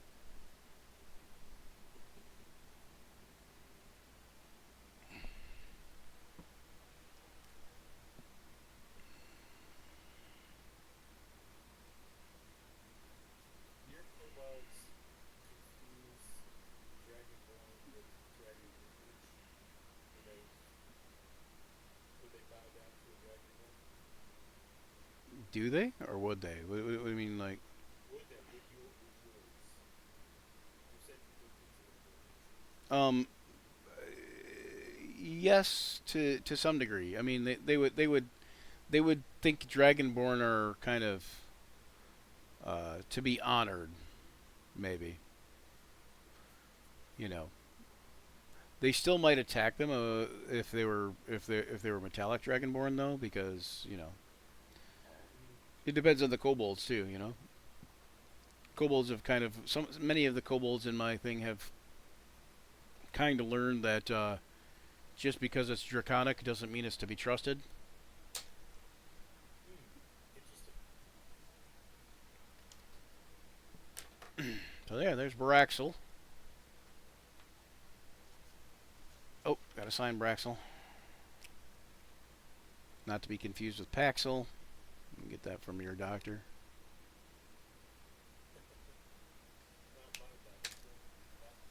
I don't even know what Paxil is. Is that like an Enzyte? Is that like an erectile dysfunction thing?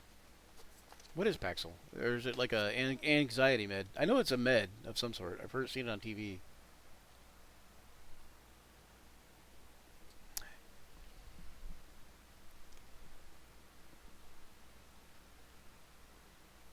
Alright, so all we have left is Cinder, right? For that group?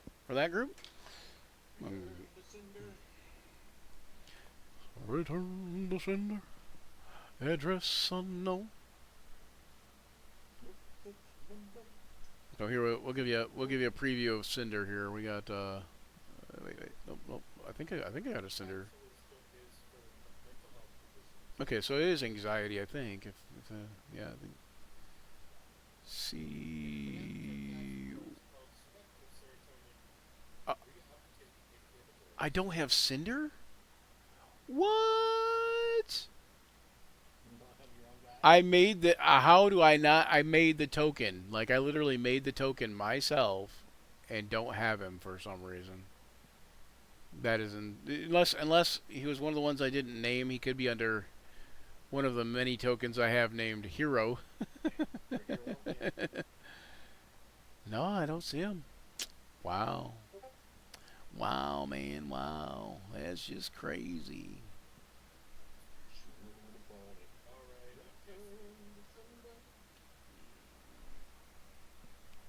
I'm guessing what? Oh. I don't know. It was kind of a Matthew McConaughey fuck Jack Nicholson, I guess. I don't know. Wow, man, wow, that's kind of crazy. I don't know, man. Owen Wilson? Yeah, there. Wow, that's crazy. Yeah, I can see how that could happen. Yeah. Normally, I would be like, you know, I don't know, something else. Come on, Cinder, open up. I can't open my own character sheet. You know what? You know what that means? It means we're gonna have to get rid of this background music and do some new background music. So bad player, are you still there in the chat with us? Who's all in the chat with us? Give me some interaction there. In the chat there. Okay, so we got Braxel, we've got Kioma, we've got Aversa. Did I give away UA last night? I don't know if I did. I think I did. Yeah, you think you got him. Who did I not give away? Wait. So Kioma, Braxel. Oh, Jon Snow is in here somewhere. That's right. Okay, so Jon Snow would be the first one. Let me see if I can find him here. Boop. Boop. So Jon Snow will be the first one of this group. There he is, Jon Snow. Okay, so Jon Snow. And if anybody's in chat and they want to join in, what they'll do is they'll take and they will put a number between 1 and 20 in the chat. So drop a number between 1 and 20 in the chat. And we're going to give away this drawing of Jon Snow along with a colorized version, along with a stat block / character sheet background type of thing. A nice little thing I'll put together. At any rate, so Jon Snow. For Jon Snow, we're going to pick a number between 1 and 20. If you want him. I don't think he's on. I don't know if Rich is on Twitch right now. Oh, you are. All right, there you go. You are allowed to play. Everyone is allowed to play along. Yeah, and especially if you put numbers in the Twitch, when you guys make interactions in there, but bad player, that means you. So that means when you interact in Twitch and say anything in the Twitch chat, It helps us out by um, also. Well, thank you for that, Breck. So it helps us out by adding and so now we're sure we're giving away that dice tower too. So oh wait, no, we got two more subscribes, right? Two more. Uh, but anyways, so when you interact in Twitch, it helps the algorithm know that we're got stuff going on in here and helps people see us. So there we go. So there's a 6. Rich is the only one. Did he win? Did he win by default? But somebody else will. You sure it's not No, a I'll roll. Yeah, yeah.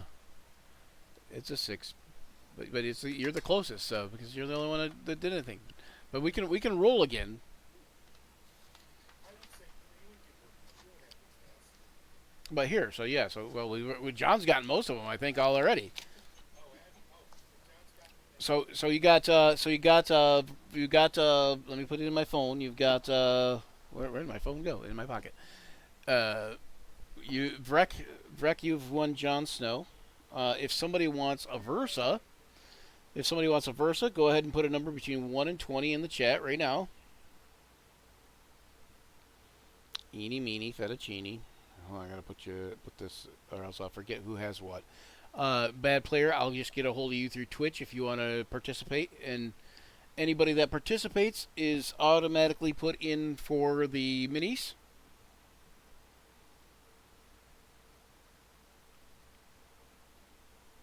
sounds great. Ooh, good roll, good roll. So 13 for Sengrok. Anybody else want a Versa? Come on, Rick, you gotta put it against me. All right? I'm surprised Zach isn't in here looking for a Versa or some artwork. Um, I don't know if Zach has. Zach, are you listening out there? You're in the audience there. If you are, and you want to put a number in there between 1 and 20, we will get you set up to do. Right. So, okay, so it can spell fantasy names, but it can't spell regular words. Okay, good to know. Thank you, auto correct. Um, wow, Did you put a number in there? I did. I'm set right. he did. You said that. Oh, oh, sorry, I thought you want me to put one in too? Yeah, yeah, sure, why not? Everybody's allowed to put in numbers. It just seems, alright, well, as long as you're okay with it, it seems, And then we will do the next drawing. We'll do the next drawing about 9:30. The next drawing in about 9:30. So we got a 10 and a 13 in there so far. Does anybody else want to join in and participate and try to get an Aversa drawing here? Start putting in numbers. You got to put them in over on Twitch. So you got to go to twitch.tv/ActionSurge5e for any of you watching on Facebook. And you got to go put in a number between 1 and 20 in the chat over there. And we're gonna start Cinder though real quick. He's easy to do. So we've got a 10 and a 13. We'll give some people time to put numbers in there if they hop in. The first Brian character. This is the first. Yeah, this is the first character that I'm drawing of me. Oh yeah, see, I still have in deep and water deep stuff to do. Dang it! I forgot about that whole thing. Dang nabbit. All right, maybe I'll do Shape of the Wild next week.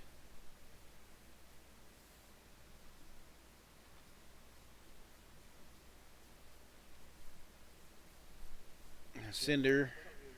That'll give you the time for after, in case anybody changes their mind on it. That's true. Yeah, yeah. Yeah, I can do that next week. Majority of the session is here, right? Yep. Yeah, yeah. I was supposed to do. I thought I was doing Shape of the Wild today, but I would guess I would be doing them to next week.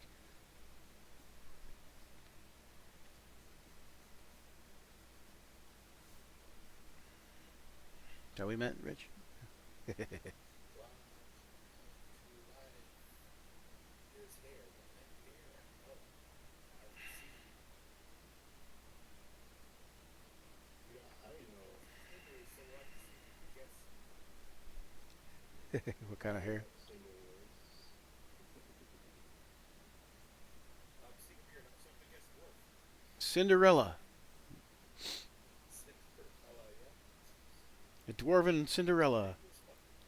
I was not allowed to govern the mines. I had to stay under the palace and eat cream puffs all the time. Cream puffs. It was horrible. Granite balls. I need granite balls all the time. Granite balls. I was trying to think of something that dwarves wouldn't like. That's why I said Charcoal balls. And they said the dwarves wouldn't like. That's what I I had to dress in nice clothes. I don't want to be dirty. I wouldn't let me be dirty if I got a spot of dirt on me. Had to clean under my fingernails. It was horrible. It was terrible. It was like torture, I say.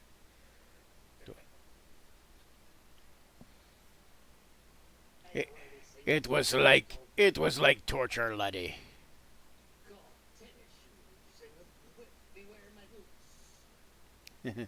They were Undergarments, everything. they were soft and forgiving. They didn't have a spark on them. Hardly called them undergarments. They were not itchy or anything.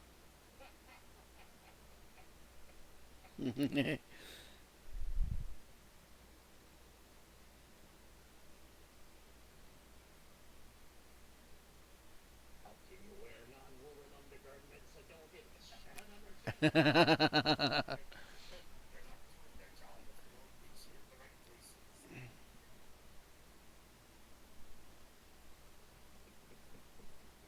See, we'll make it entertaining to have them try it out. One inch at a time.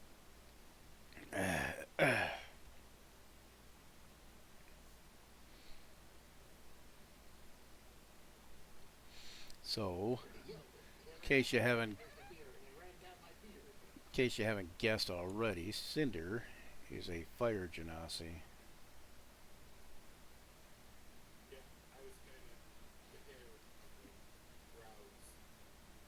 Kind of gave it away. Well, yeah, I was staying with the book because I didn't know how to do it first. Well, we were having fun with it.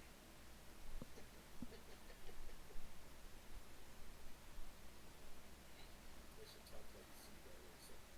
How do you like your ambush drink? Original or extra crispy? Crispy as of today. I mean, you guys took those violet funguses and ambush drakes and fried them up good. I didn't even get the chance to cast Scorching Ray. Everybody killed him before I got done. Burning hands. Burning hands. Yeah, cast that at a higher level thing. It's a highly underrated spell, in my opinion. Well, it's been cool since I started. Right. Violet fungus took out one of those ambush drakes pretty good for you.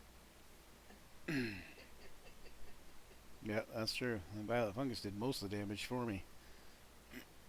For Cinder, anyway.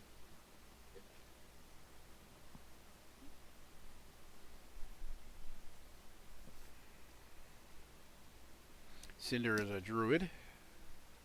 A wildfire druid. I like the kind of broken nose thing. It's nice thing to do. It's either broken or just prominent. Yeah, yeah.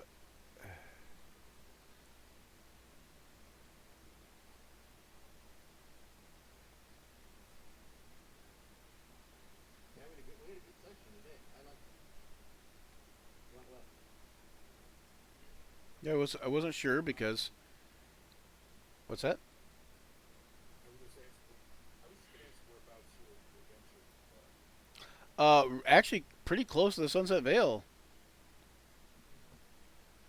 I don't know if John planned that on purpose or if that's part of the thing or. It's part of the thing. I would have moved it there because I wanted to be close to there. But Yeah, we started out close to there, so I was like that, which makes sense because that's how I started it. But I mean, that's also just happens to be like that. The fact that they used Burdusk in there was like, wow. I was like, wait a minute, what? Is that part of the thing, or is he just doing it that way? Yeah, no, I was before I read it, I was like, I want to kind of keep it, close to where we are. And then I was like, I started reading that. I was like, oh wow, it is kind of close to where we are. Cool. Right?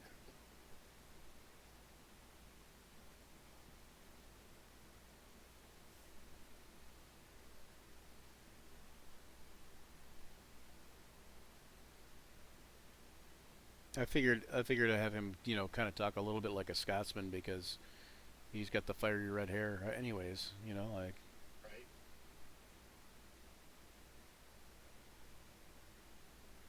today he was talking a little bit more like a English Scotsman. Nice brows.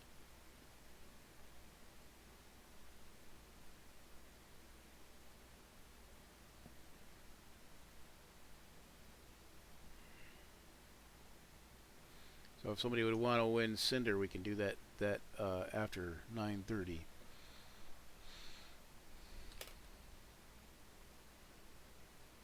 It also helps if there's people in here actually participating too. So, and then if you want to join us over here on Action Surge, anybody watching, you can actually get over here to the Discord to the About section of the Twitch channel, and you can hop in, agree to the rules and all that good stuff, and find yourself over at the Dragon Skull Inn. That's not like it sounds. It's not like a dragon. It's like dragging, but dragon. Dragon Skull Inn, and you can come and hang out with us and shoot the shit and tell people that we made fun of you. Oh, Tell people you made fun of us. Whatever. I don't know. joining the frivolity. Join us for the mediocrity. Oh wait, that was me.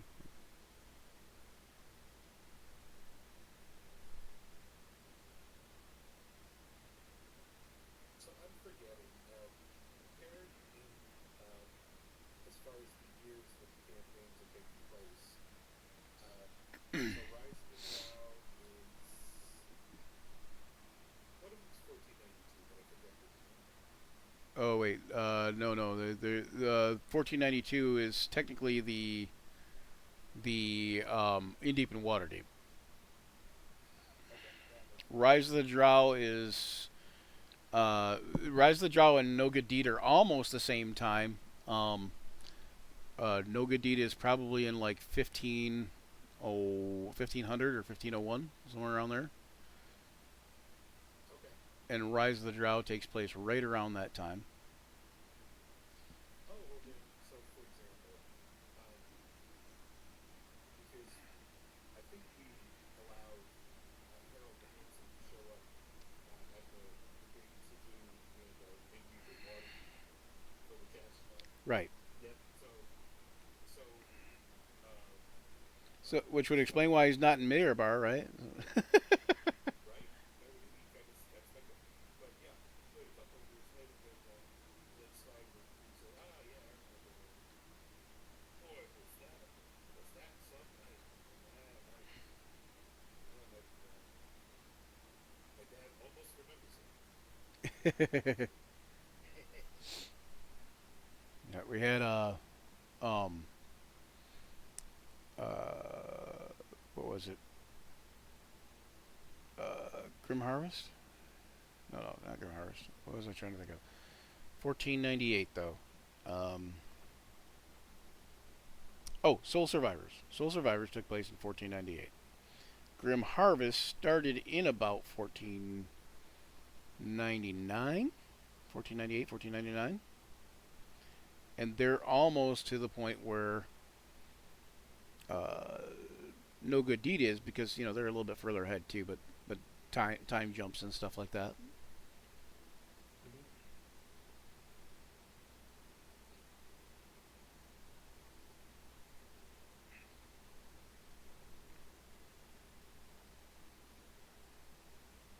Oh, that was good.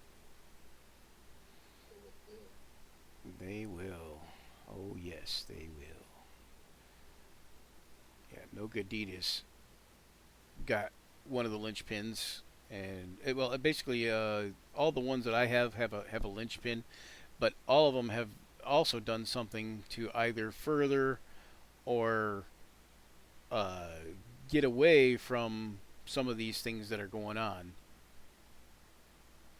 In the case of Soul Survivors, since it wasn't really finished, uh, I'm just having it say that the whatever was supposed to be accomplished for it to uh, make things better did not happen. So I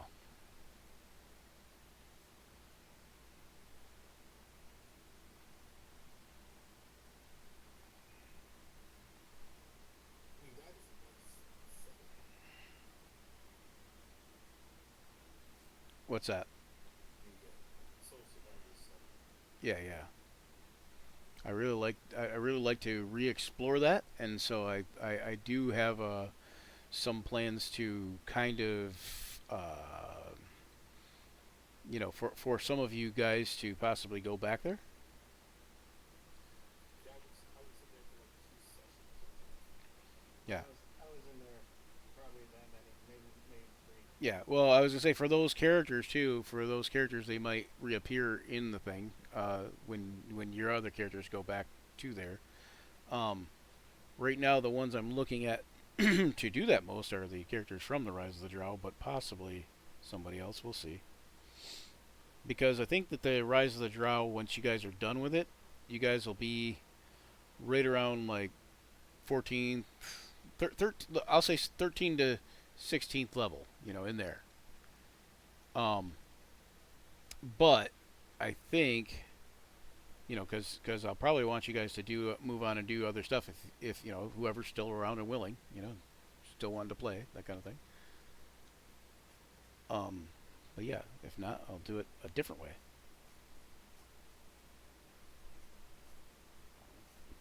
All the campaigns, if anybody's watching, all the campaigns are interconnected. They all take place in the Forgotten Realms, and they all take place in the same Forgotten Realms world of Toril. Same, my Toril, same Toril, mine and Joe's and whoever else is DMing at the time. But essentially, currently, Joe and I have agreed, and I think John, you said you agreed too, right? Yep. So they're all in the same Forgotten Realms world, and they're all interconnected. And John, I need you to look up something called Pale Night. Okay. On the preferably on the Forgotten Realms wiki. So what you want to look up is Pale Night / Forgotten Realms or Pale Night Forgotten Realms, and it should take you to the wiki for some information type stuff. Okay, there we go. There's Cinder. And that's it for that campaign, right? Yeah. We've got Cinder, we've got Aversa, we've got Kioma, we've got Braxel, and we've got Jon Snow, and that's everybody in that campaign, I believe. Alright. Adding comments. Yeah. Yeah, because the more comments and activity it has, the more it is likely to see us online. So, on Twitch and put us at a higher mark, kind of thing. So it's kind of like Facebook. The more people interact with your stuff, the more likely it is to be seen. But hang on, we're gonna go and I'm gonna do a BRB.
Oh boy.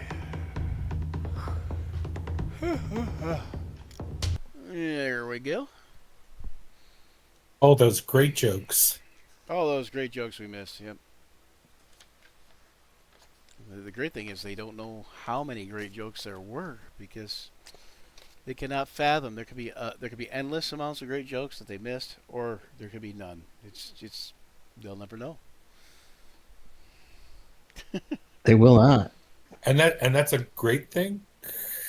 I don't know. Well, yeah. Sure, why not? All right, so let's see. We've got In Deep and Water Deep. Oh goodness. Okay, so Rich, Yes, sir. I'll let you go first as to who we're gonna draw from In Deep and Water Deep first. Will you? Oh no, that's right. That's it. Draw Tadeo.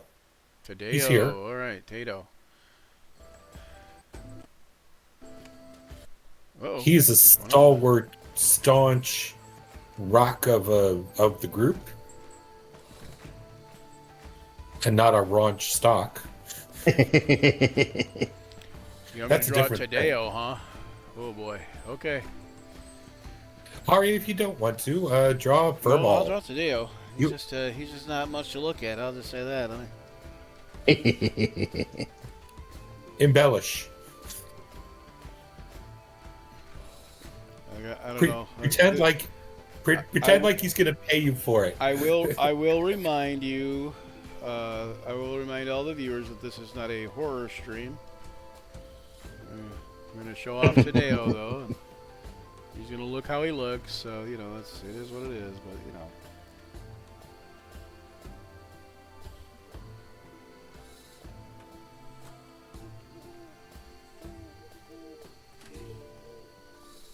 Tadeo is a dragonborn cleric. Yes. Yes. Yep. At least he's not a plasmoid or something.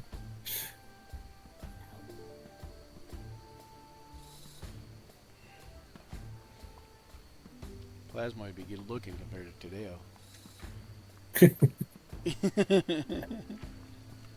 I might be channeling. Yeah, it's- I you might did be, it. I might be channeling Zayd a little too much on that one, but Well, we'll have you do Zayd next, and oh so you god, can draw yourself I again. can role play Zayd the whole time I'm drawing Zayd. Is that what you're thinking? That's That'll What either I was that'll either get tons of viewers or have everybody leave. That's. They'd be like, why is this jerk even talking? well. When you do it as Zayd, you could say, "Well, shouldn't you make him look more heroic and more handsome?" I know it's.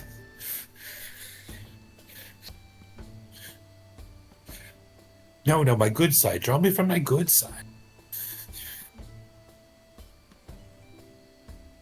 Yes, you need my nose to be longer so I can look down it more easily.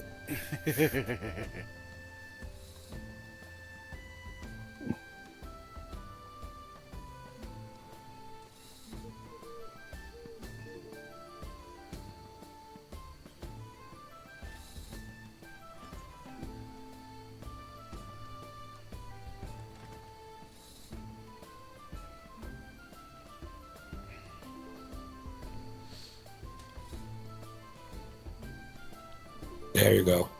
Look at the wisdom just pouring off.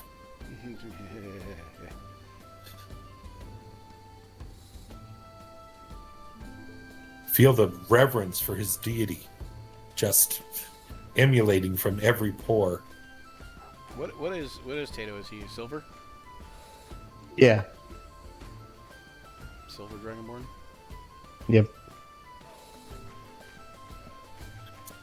So now, when you're drawing, like you said, the different colors of Dragonborn, since you're not adding the colors yet, what features are you adding that would make him, a silver Dragonborn in this case? In this case, no. I mean, in this case, I'm going by how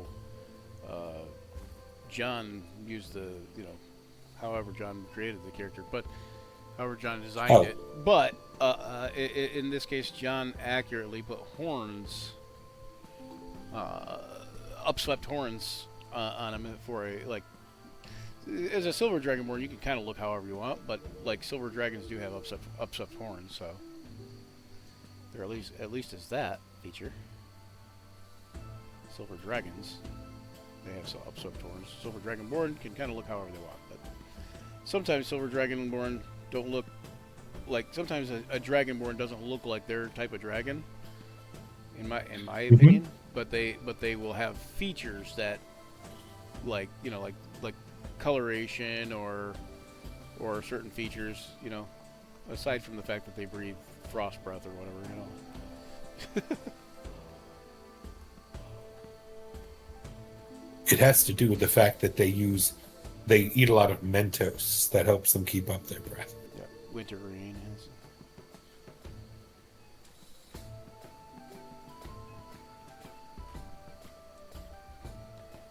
What would be a different type of breath weapon that really hasn't been used by dragons that would be an interesting one to add? I mean, we've got, of course, acid and lightning and acid and chlorine gas and fire and lightning. And what are the, So and there are I guess- there are Draco zombies, like zombie dragons, right? Mhm. But I think there needs to be an upgraded version of that. Like, how they have the Dracolisk? The Dracolisk is something to be feared. The Draco Sure. zombie is not so much, like, although you could make one that was, but a Draco Lich, a Lich is, more fearful than a zombie anyways. But either way, so there's a skeletal dragon and there's a zombie dragon. But I don't think there's a zombie dragon in 5e. I don't know. Anyways, but one I think would be good is like a plague zombie dragon, and what it would do is it would breathe out like a cloud of insects. Plague dragon. And these insects would do like, regular creeping death type of damage, like like flying, biting, that kind of thing, that kind of damage. But then they would also Creeping doom, have to yeah. save for disease. So if you didn't save versus disease, you got like mummy rot or whatever. That would be Oh cool. yeah, And that would be cool. Of course, there's also Or the plague. the shadow dragon. They have what used to be, would steal energy stealing, life stealing breath, right? A radiant breath would be nice. Radiant. There you go. Yeah, I think radiant. Like a I think big- some of them do have radiant breath, but they're the gem dragons. Are you guys familiar with the gem dragons at all? Yeah, I can't remember what breath powers they have. I know one has like a Right. psychic Yeah, attack, one has but a I psychic was breath. Yep. I wasn't sure if one had a radiant or not. Yeah, I think. Yeah, I one of don't the- own Fizzpins, but yeah. I think one of the coolest dragons of all was in Dragon Magazine, and it was the Stellar Dragon. Oh, nice. Yep. And it didn't have a breath weapon like normal. Instead, it had an internally generated sphere of annihilation that was several hundred feet across. And so basically, it was a That's black gotta hole. give you a hard It was basically a black Yep. hole that it would suck you into the black hole and kill you. You got in there, you were dead. Just like But yeah, they're also super powerful.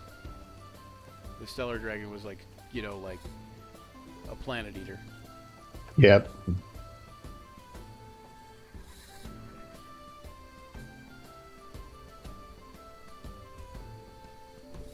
But what about something that's not destructive? Having a Healing verdant dragon. There you go. Yeah, Healing well, healing breath. Healing I breath was- or A radiant breath, could possibly do that. If you're a good aligned creature, it could heal you. Maybe. Yeah. Evil, it would do damage. Healing breath. Yeah, that'd be one thing. Or what? reforestation breath. If Yeah. things was a desolation, it could just breathe out and green would grow. Yeah, like a kind of like a goodly green dragon, like there's something called like a Mhm. grass dragon or something like that, or Damn it, I can't come up with anything. forest good. dragon, right? Forest dragon, is that what it's called? I don't know. The forest dragon? I think it's forest dragon. Hang on, let me see. But it'd be cool if they had something like the forest dragon, but had a like you were talking about, like a Yeah, nature restoration. yeah, like type a breath. Yeah. like a plant growth breath. Right. So, for lack of a better term, I don't know. Well, yeah, I mean, it would be restoration in the fact that it would be mainly motivated to go to places that had been deforested or had become desolation, and it could go and create life, plant life again. It Reforestation. would be probably be a good dragon. I imagine. Yeah. Have a dragon that breathes knowledge. A dragon of Ilmater. I feel like he would be brown. Oh, that'd be wrong. No, Agma. Sorry, Agma, I always get them confused. or Gond. Yep. Yeah, just. I think breathe if you knowledge. said dragon, it was an Agma based dragon, it'd be knowledge, but it'd also be music. Well, that would be good. What would he be called? He wouldn't be called a music dragon, though. He'd be well, actually, technically, the moon dragons. I think it's the moon dragons that are called this sometimes, but there are dragons that are sometimes called song dragons. Are they the moon dragons? They sound fey, Song dragons. and they may not be. Yeah, they're the moon dragons. So I think. Oh no, song dragons. Okay, yeah. So those are our moon dragons. Well, the ones in this campaign were. So, song dragons are also sometimes known as were dragons. Ooh, because you They- can't find them. They were a type of dragon that lived among humanity in the guise of human women. Yeah, so there's a quote. It's natural, particularly for song dragons. We differ from the rest of our kind in a number of ways, and one is that we're particularly at home in human guise. We spend the majority of our time that way. We have a legend that our earliest ancestors were entirely human until a god blessed them to the power to transform. They Oh, there you go. resemble copper dragons in shape, but they're more slender and possess iridescent silver blue scales. Which, yeah, so. Nice. Which I believe was something that I had going on in, no, those were actually moon dragons.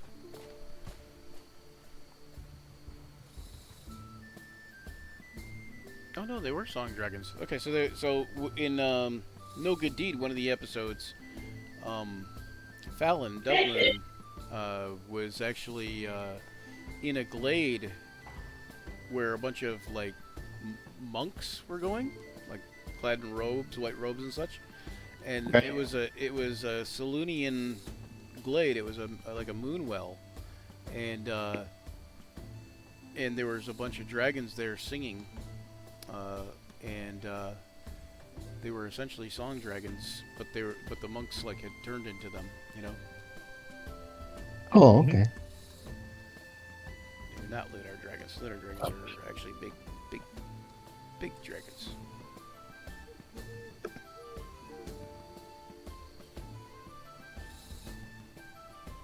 There's so much lore and realms lore to be had. So good stuff. I like that I could read Okay, it. but- I could read everything about the realms, like that currently exists, and I could probably never finish. You know? Okay, maybe not, but No, that's poetic. it's about You right. could read it, starting at the first letter and going through, and you never reach the end.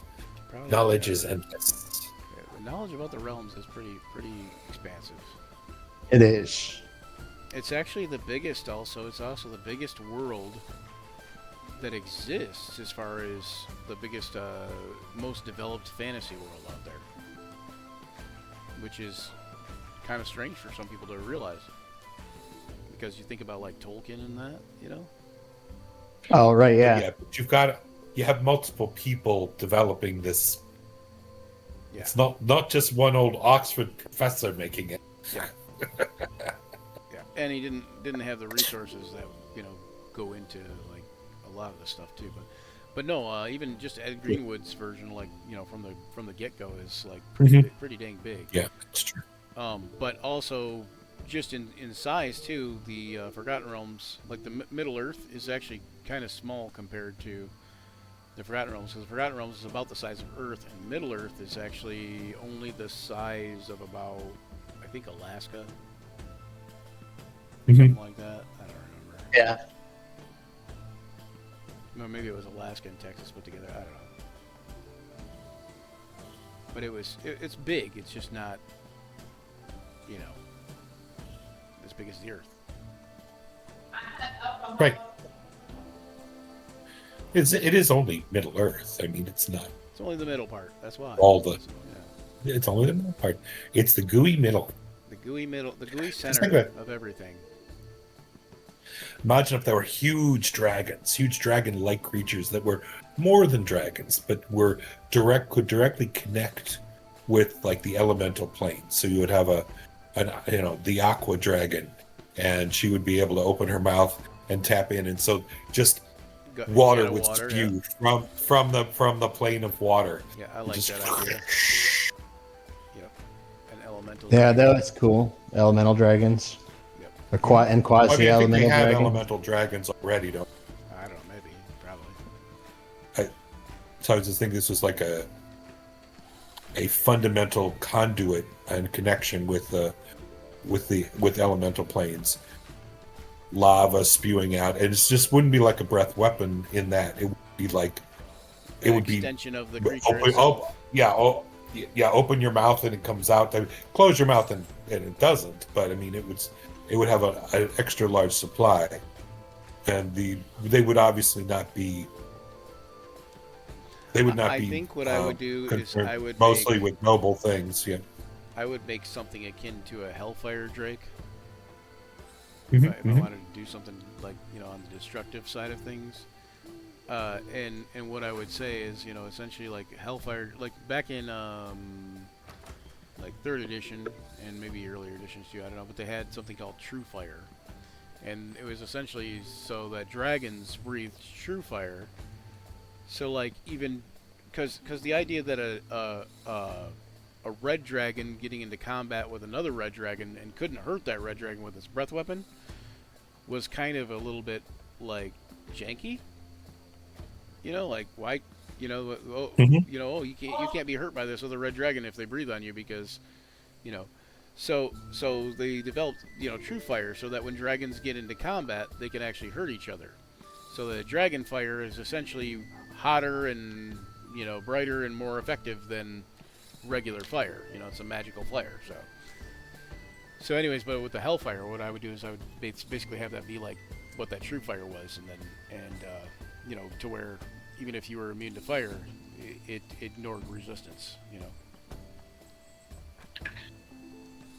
You can make like something that's, his breath is sort of more like napalm, burning but sticky. Yeah. So if you get hit with it, it continues to burn. Yeah. Which I guess lava breathing would be similar. I like how they did that in. It looked similar to that in that movie Rain of Fire. I like how they did that now. Yeah. Mm-hmm. How it seemed like napalm kind of when it was coming down. So yeah, I mean, it's you think about it.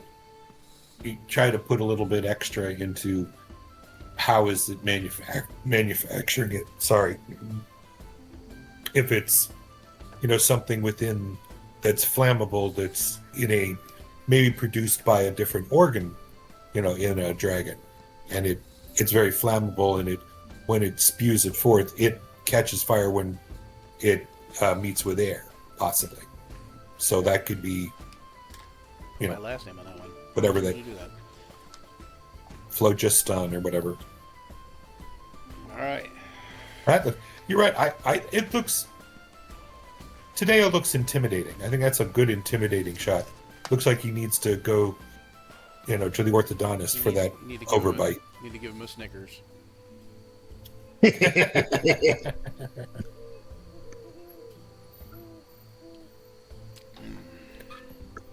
Zayd next. If you're, I mean, how you doing? How you holding up, Brian? I'm doing okay. I'm going till 11, so. Yeah, but don't burn yourself out. That's what you need some people to tell you. Take a break. Yeah, I'm good. Take I'm a piece of that Kit Kat bar or whatever one good. does. Take me up a piece of that Kit Kat bar. Okay, so just as taking a break for a moment to let my hand rest. The Stellar Dragon here.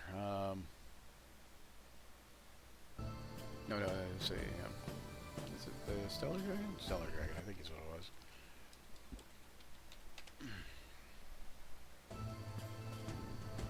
Yeah. Stellar dragons are enormous draconic creatures native to wild space. Yep. Yeah. They wander the flow in search of knowledge and, or in this case, the astral sea. Or the flow could be the Phlogiston too, depending if I think. Yeah, the Phlogiston, yeah. Mhm. So they wander the Phlogiston, which doesn't exist necessarily in 5e, but it kind of does in my 5e.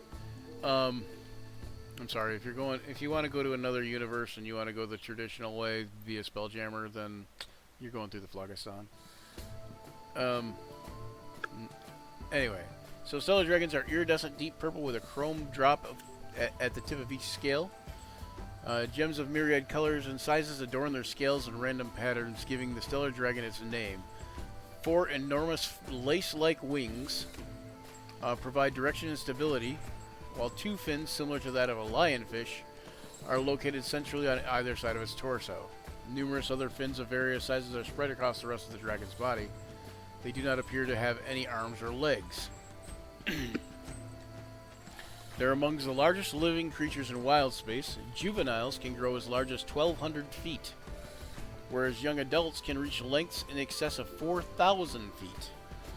Great worms are singularly awe-inspiring as they can reach lengths of between 20,000 and 3 million feet, or 568 miles. And are simply among the largest living creatures draw in that. existence. Simply among the largest. I don't have enough paper.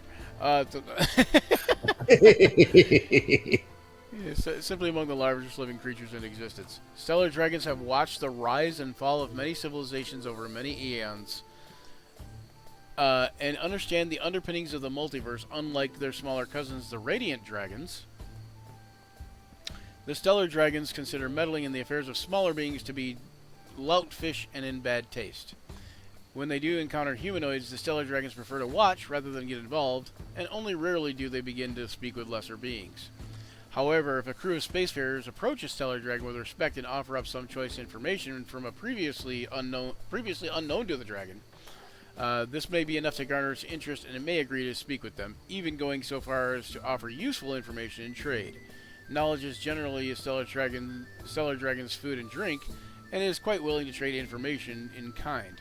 One rumor even suggests that the Archmage, Bigby, learned his interposing hand and grasping hand spells from a Stellar Dragon in exchange for a juicy tidbit of information. On the other hand, the dragon may be busy thinking, that is, digesting knowledge, and may dismiss the interlopers out of hand. Stellar Dragons literally consume knowledge, crystallizing it into clear, milky gems of varying size. These gems of wisdom and pearls of knowledge are extruded throughout their hides until they are embedded among the dragon's scales. The number of pearls and gems sprinkled across a dragon's hide indicate its relative status among other stellar dragons, and the encrustation roughly indicates its age. Younger dragons have few gems, whereas venerable stellars are literally covered in jewels. Stellar Dragon's ultimate goal is to uncover truth. It abhors dishonesty, misinformation. Though information it trades may be cryptic, it is never false, and a lesser being's misinterpretation is that being's own fault. However, misinformation causes a stellar dragon severe, painful indigestion, and, as with its smaller kin, a dragon in pain is extremely dangerous. This is the fun part. Although stellar dragons are normally not aggressive, they are quite capable of defending themselves. The stellar dragon's breath weapon is unique in that it generates a gravitic attraction effect. Rather than emitting an elemental energy or a force, it instead draws objects and creatures into an internally generated sphere of annihilation located within the dragon's mouth. The attraction effect is emitted in the form of a cone, 1,200 yards long, that's 4,500 feet if anybody's doing the math, or 1,372 meters, 50 feet wide at the dragon's mouth, and 600 feet wide at the base of the cone. Apart from its breath weapon, a stellar dragon has access to a number of innate abilities. First, it can randomly teleport, as per the spell, an opponent up to 6,000 yards in any direction. Second, a stellar dragon's titanic intellect allows it to employ any arcane spell without error, and it may even modify or create new spells to suit its needs. For example, a dragon may combine the effects of a darkness 50-foot radius and a fireball spell to create a shadow flare spell. A stellar dragon may repeat the spell as often as required.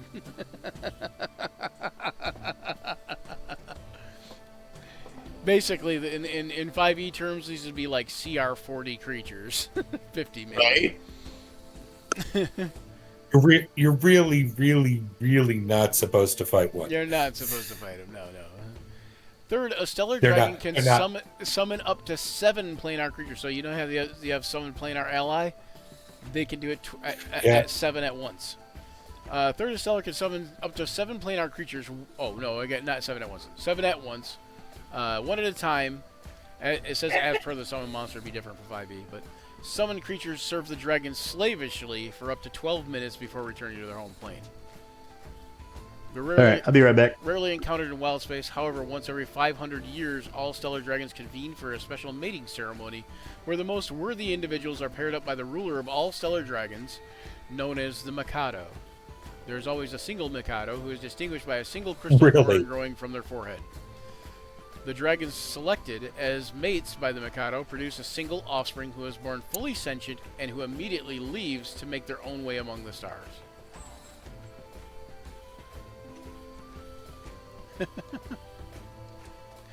Pretty cool, right? Yeah. I want to be one when I grow up. I want to be a stellar dragon when I grow up. Yeah. I want to be a stellar dragon. I think I'll do Furball next. I want to save. I probably want to do Zaid for last because he's my character. I feel disingenuous drawing my character before somebody else's. That's why I drew Cinder Okay. last to the last one.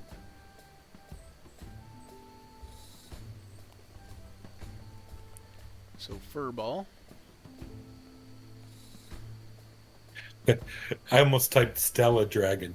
Stella. Don't mess with Stella the Dragon. Stella the Dragon. Oh, you come here, you want some knowledge? I got knowledge. I got so much knowledge. But what can you offer me? Ha! That's merely a tidbit. That's nothing. You think I didn't know that? I knew that before you even were a twinkling in your great mother's eye, yeah? You have to do better than that. Either that or I'll introduce you to my little friend. Spheri. Yeah, little Spheri. Spheri the Annihilator, or something.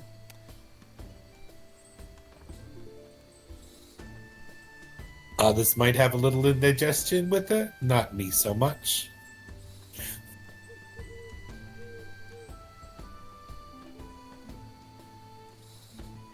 So Furball is a monk, right? No, Paladin. Why do I keep thinking monk? Yeah, you're right, paladin. He is a Tabaxi Just- Paladin.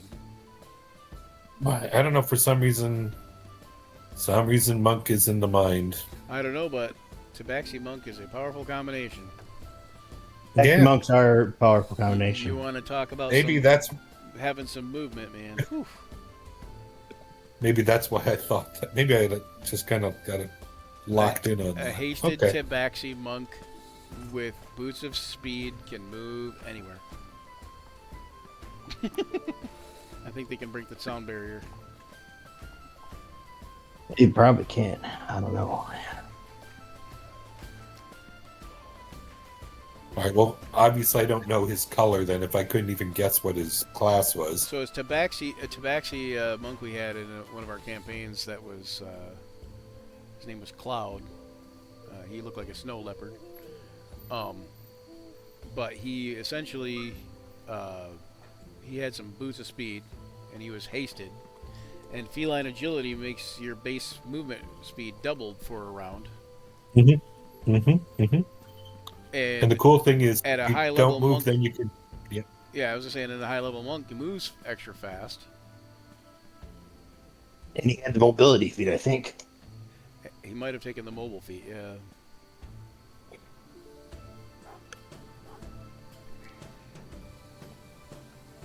So that gave him more movement. Yeah.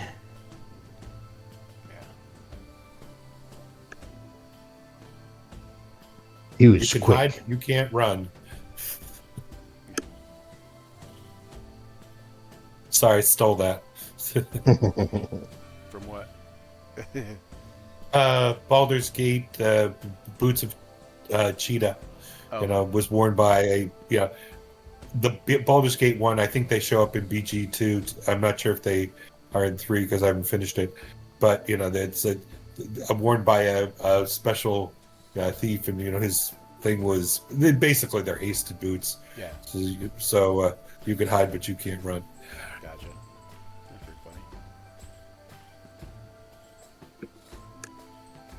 funny. Have him holding Yeah. a batch of brownies. For Farkas? Not Farkas. No, Fuzzball. No, I was saying Furball? I was saying the brownies, the batch of brownies would be for Farkas, right? Oh, I get it. Yeah. Yeah. They're special catnip brownies. I like how you drew him with a pipe. Yeah, that was cool. No, it's a roll. It's a roll. It's a roll on. It's a roll. It looks kind of like a Roll pipe, your but that's own. just a smoke coming off the end. Yeah. So roll your own.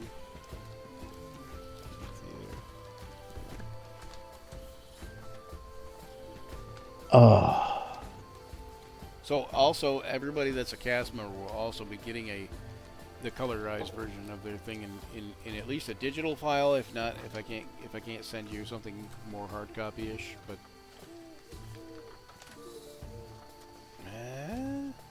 Cool. you already have the stat blocks. I could just send you guys what I'm sending to the people as far as like the thing, but it kind of diminishes their thing, so I'm not going to do that. But anyway, yeah. Don't so, diminish their thing. So if you look here, it's essentially like a, Oh, sorry. I guess I mentally stuck the made a pipe. No, that's a definitely smoke. It's a It's roll I your know. own. I did too at first. I mentally made a pipe because that's what I prefer to smoke out of. I mean, he probably has a pipe. I imagine he has a pipe. But I thought, like it was quick, and he only needed a little quick fix, so he decided to do a roll your own thing.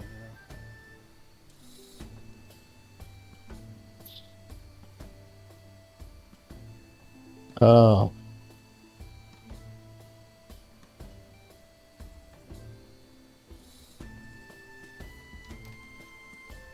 If you want to look at Furball, he looks like this guy here. furball. Oh, okay.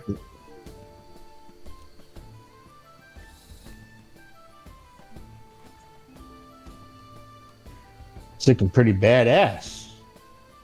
Yeah, he is.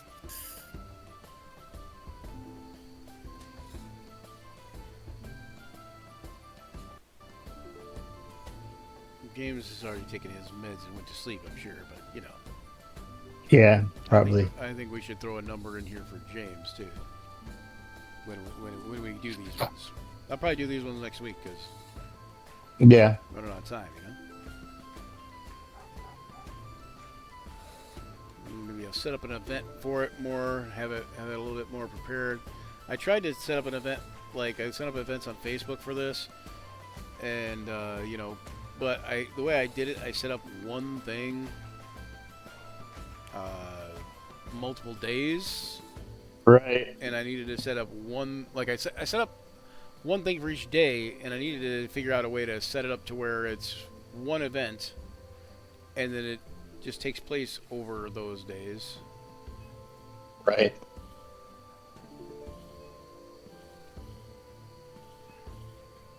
Yeah, that shows a fierce killer eye type of thing. We gotta Kodiak, we gotta keep pushing him to the front.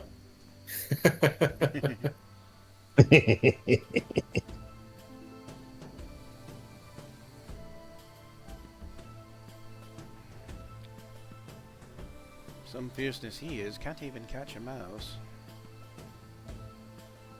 Got rats aplenty.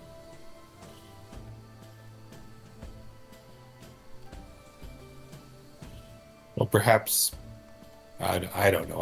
I shouldn't speak for James's character. He caught that brownie pretty quick, though. The brownie was freaking unconscious. I knocked him unconscious with one punch. Well, I Caught it. don't know. I don't know. I was out of it. It's not hard for you to catch a brownie when he's already knocked out.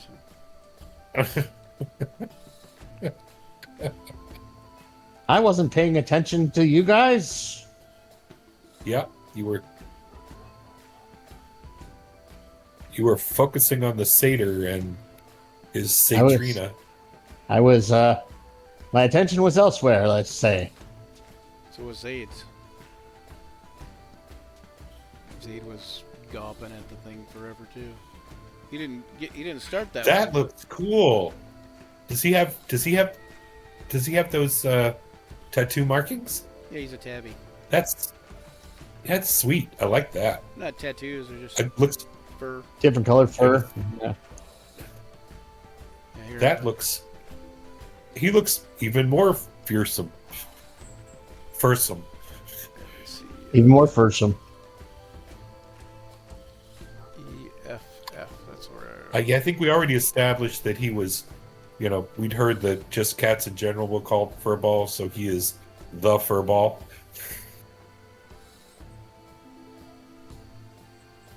The master of all furballs. Oh yeah. Nice. Yep. Sweet. That looks. I know it's just fur coloration, but it looks like warrior fur coloration. Right? Warrior paint. Fur coloration. Yeah. You could do that with your fur, Yeah, I think it is tattoo markings in the thing to do the different coloration. Yeah, that he's got going on. Decals, yeah. If you're Yeah. in Hero Forge, it's called under decals, and then you just look for the different ones, and it's like the tattoos and all that type of stuff is under the decals. Yep. There's scar looking things. There's blood splatter. Elk, tribal, and all Elk. kinds of different Say ones. Elk tribal? What the hell are elk tribal? What are you I think talking there's an about, elk one. sir? Elk? I think there's an elk one. What's it? What is it? Maybe What do you corn? explain? What is The elk one? tribe. I think that is one of them. Oh, the elk tribe? Maybe not. I don't even Yeah. know, dude. I don't even know. You didn't say elk tribe. You said elk tribal, and I don't know what the frick that is. You mean, okay, so elk tribal is Then- something of the elk tribe. Is that what you're trying to tell me? Yeah, and then Now I there's kinda like get it. thunder shaman and Now I get it. A little bit better. Anyway, I was like, what the heck is he saying? Elk tribal. I didn't know elk traveled in tribes. That's what I'm thinking. You mean like of the elk tribe? Okay, I got you. Yeah, I didn't know yeah. that there was a proprietary thing, but it makes sense. Like Clan Tartan. Oh, it's all that quite- tribal stuff. It's quite elite. It's not just for everybody. Well, like explains why I didn't know it. The elk. We are the elk. We travel, but we are not just any elk.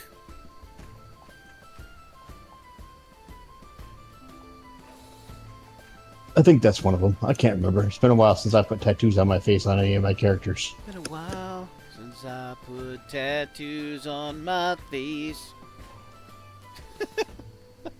It's been a while since I wasn't a kitty.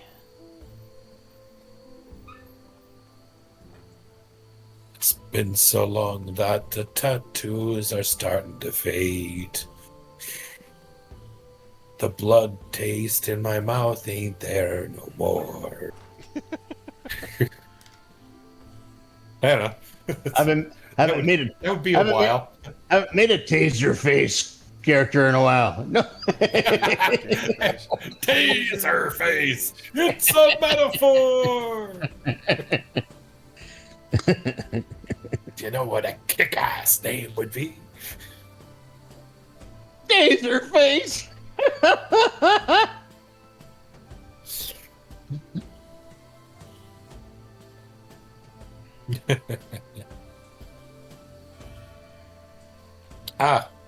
Went with the boys to see one of the nights that we're talking about here, and saw the new Superman movie. Yeah, it's good. Good stuff. Have you guys seen it? I have. Brian has. I don't watch movies at the theater anymore, Okay. just because I don't have a car. I quite enjoyed it. We all thought it was quite the fun, quite the romp. I generally have to wait till they get onto the TV and one of the streaming Take as services. long as it doesn't take as long as it used to, though. No, it doesn't. Not at all. No, and I was mad about the whole Disney Plus thing though. So they brought Black Widow out like immediately. Yep. Right. And Scarlett Johansson, I think, even sued them about that. The thing is Mm-hmm. like what was messed up is like so then now since that, of course Disney didn't bring out anybody else's, and I don't know if it's because they didn't want to get sued again, or if it's because they thought it was okay to bring out Scarlett Johansson's early, but nobody else's. Like I don't know. It was irritating. And so now I've got Disney I Plus, don't and know. I've got to wait like 3 months still or a month or two, or whatever, for the thing to come out. Like Thunderbolts won't be out till like the end of August, beginning of September, or something like that. Have you Right. seen Thunderbolts in the theater, Brian? Nope. I wish. No. Okay. Have not. I would definitely. I think you would. I think both of you would enjoy it. I'm sure It I was will. But again I was quite the romp. I mean, that's why I bought Disney Plus. Like, that's why I have Disney Plus to begin with. Is like, like so I can watch this stuff on there, and then it's like, okay, well, if you're not going to come out with it till way late, anyways, then I don't need to have Disney Plus every month. Unless you're coming out with something new every month, and you're not. So What did I watch this Go one? ahead, Ironheart. yep, Ironheart, was good. yeah. Ironheart was good. What I liked about Ironheart, it was different, Yeah. and that's the thing. There's- That, There's generally something new I watch every month on Disney.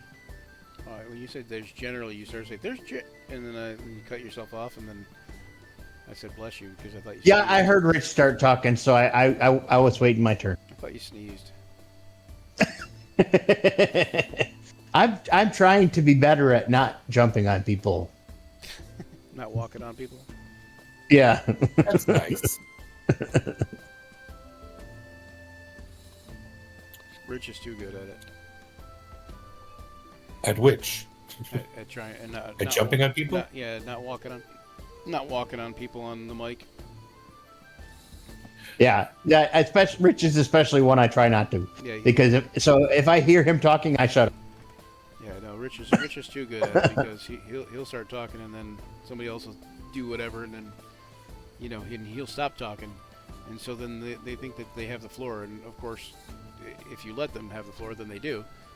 And Right. So sometimes I have to shut people up. Yeah, if I hear Rich talking, I will stop. And sometimes if he doesn't continue, I'll say, "Go ahead, Rich." Yeah, well, that's very nice. What I think about guys is the fact that especially when more people are talking, no one can hear. So I think that's kind of a thought, is that if we're trying to communicate and multiple people are talking, especially if it's more than two, it's difficult to hear. And if somebody, when people are watching as well, they can't tell what people are saying. So, Yep. that's sort of I guess I'm kind of automatically figure that Yeah, sooner or later I'll get to say that. Yeah, but generally speaking, what happens is then, you know, much like the world, if not that you have to be a rude ass about it, but much like the world, if you don't make the noise, you don't get the oil. The squeaky wheel gets the kick, that kind of thing, like. I do like some good oil. Yes, you do.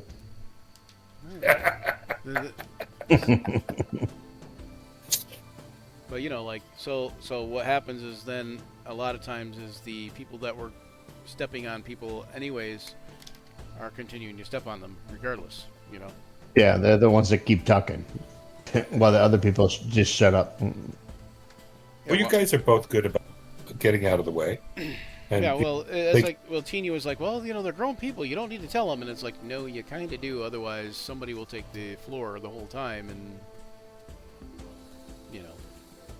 Yeah, just run with it. it's taken me a while to get to be good.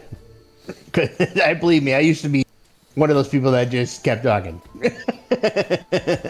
It's taken Steve and Brian to point it out to me.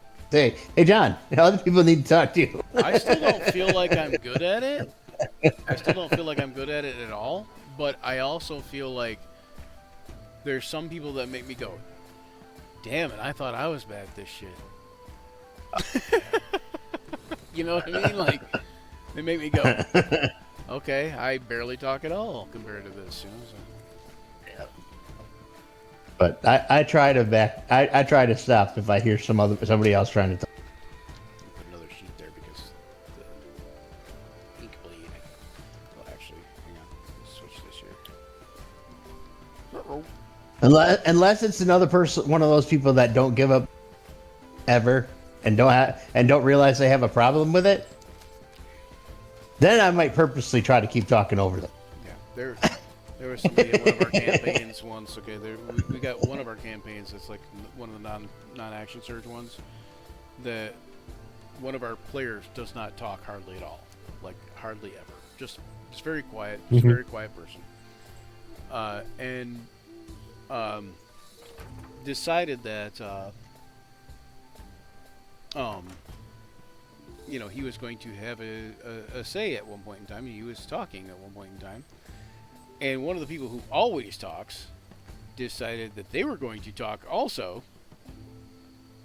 at the point in time when this person finally decided to talk. And then when I said something about it, they got all miffed. And it's like, look, you talk all the time. This person rarely talks. Let them have a turn. Like, let them have a turn, for God crying out loud. Just let them have a turn. Anyway. Yeah, so. But yeah, they got miffed a little bit because yeah. I was like, really? You're going to get miffed? This guy says maybe 5 words in 3 years, and you're going to get mad because he said 12? Like, fuck, dude. And it was his turn. So it was his turn to talk. It was literally his turn and his turn to talk. I don't know. It irritated me. Well, one of the things I think on that is if people talk fairly frequently, during the thing, the idea to limit when you do talk. And I think that both of you guys make your point and get out, your type of thing. Or if or especially if it's role play, not if it's, discussing a rule or something like that but if it's role playing, just make your quick little thing. And then there are some folks who go off and, grab the microphone and just kind of word salad spew until, everything that's on their mind. those people are a little bit more tough to deal with. But yeah, Yeah, and this is part one of of the those thing people. with what we're doing is to get spontaneous, interplay and role play, but not to have. There was the one time when I remember. Oh, that was great. Yeah, And there's other guys and three people that you guys don't even know about. I was involved with. yeah. This is like somebody who will it will kind of be take their turn a long time too, and then it was like then when the person that is usually in and out and done with their turn real quick and doesn't say hardly anything ever, just except for like here, this is what I'm gonna do, boom boom boom, and he's not gone. It was like okay, first of all.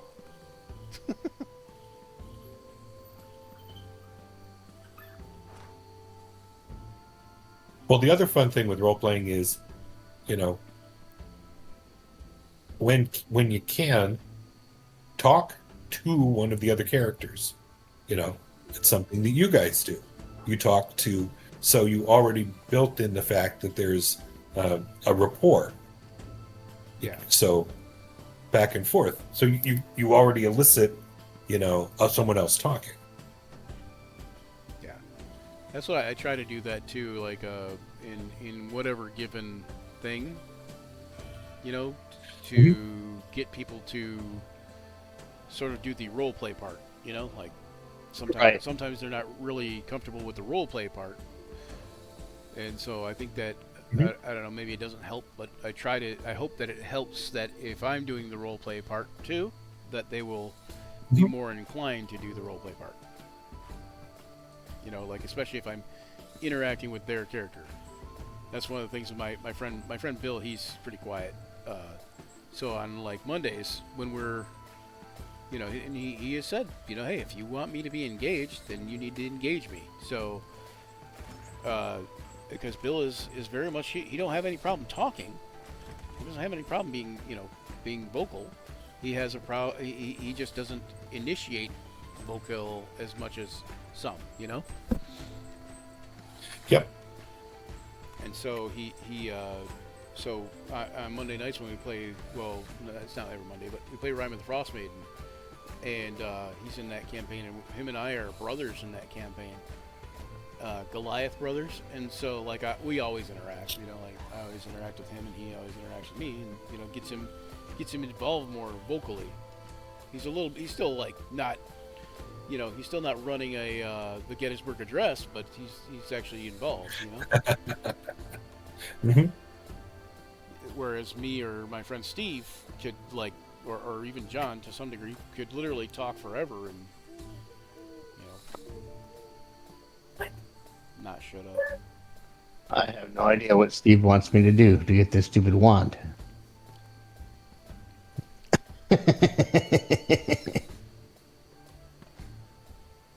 Quill is so gracious. They're just about done.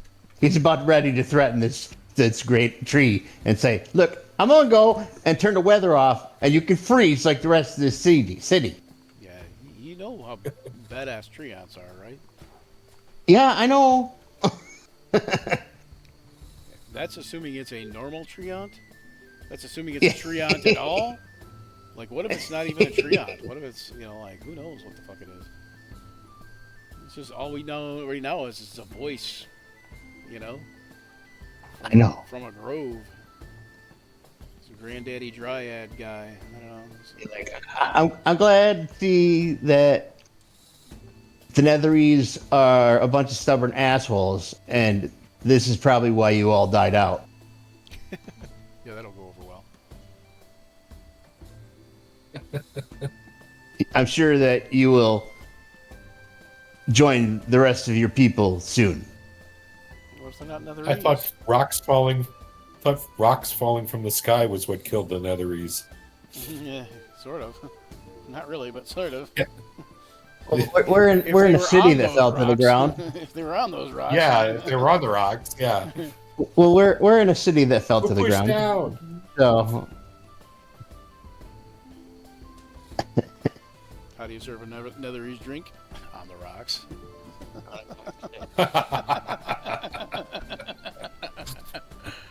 I'm going, but yep, I'm gonna have to let this guy know that my patience have run out, and Another Quill the joke Giant- with no legs Quill- for anybody Quill- outside of the group. Quill the Giant Slayer has come to him honestly on a great mission of importance to the world, and if he does not want to help him, that is fine. But I will not be ridiculed and mocked, and that if this is how all the Netherese people treated people, that this explains a lot on why they did not survive. That's assuming a lot. It's assuming that this tree is considered a Netherese people, or that it would treat anybody the same as a tree. Oh, is that Laja? You doing Laja? Yeah. Yeah, okay, you didn't say who you doing. Oh, okay. I'm doing logic. I thought that could be Laja. You didn't say he was doing Laja. I said, now when you definitely put, I said, okay, we got the ears, we got that. Yeah, you have the tattoos, the marking in there, so. You got to remember, Quill doesn't have social graces. He was raised in the library. Yeah, he's that kind of intelligent where he's really awkward in social situations. Yeah. How do you talk to gnome? You keep it short. That's what $10 Games just said.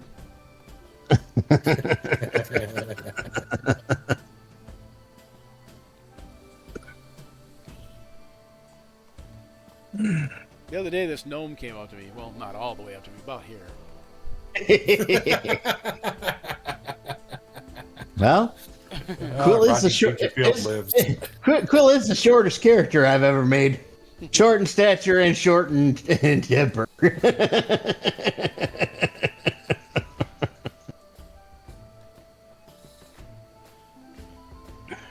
He kind of has a little bit of the Zayd complex. He's not short. Nope. Quill kind of thinks he's a little bit better than everybody else, though. Oh, yeah. Well, That's true. someone's got to be. We can't all be worse than everyone else. Somebody's got to be better than me. But Zayd only thinks that because it's true. I think so. He's smarter than everybody else. You have that gnomes talk fast and run everything together, or is that just second edition and that type of thing? Gnomes talk really fast, like that, run everything together. You mean from like Dragonlance? Yeah, no. There and some other places too. I can't do that. But yeah, no, yeah. So I mean, sometimes, but depends on the gnome. My gnome doesn't talk any fast. He just talks like this. I'm Quill, the giant hunter. I have my Goliath talk. I like that. I have my Goliath talk like, don't worry, Quill. Someday you'll go through puberty. I've been through puberty. Well, Didn't I just care meant you're for it. gonna grow someday. I do grow. When I get up on your shoulders and you carry me, then I'm taller than everybody. Yes, that's true.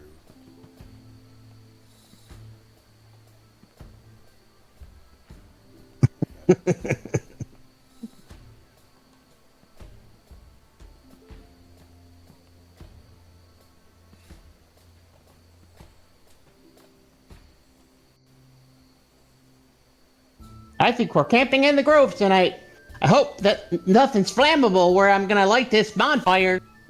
Hope these aren't your brothers and sisters. Yeah, this is where the tree ant attacks us and kills us. And again, this is just assuming that it's a tree ant at all. We don't even know what it is yet. You just hear a voice. It could be a know. Netherese person. It could be a Netherese caster. It could be anything.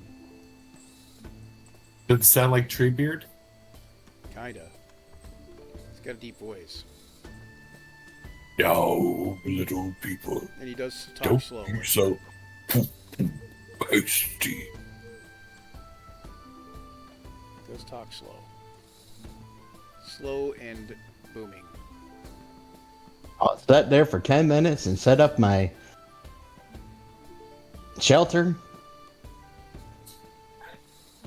Lehman's tiny hut.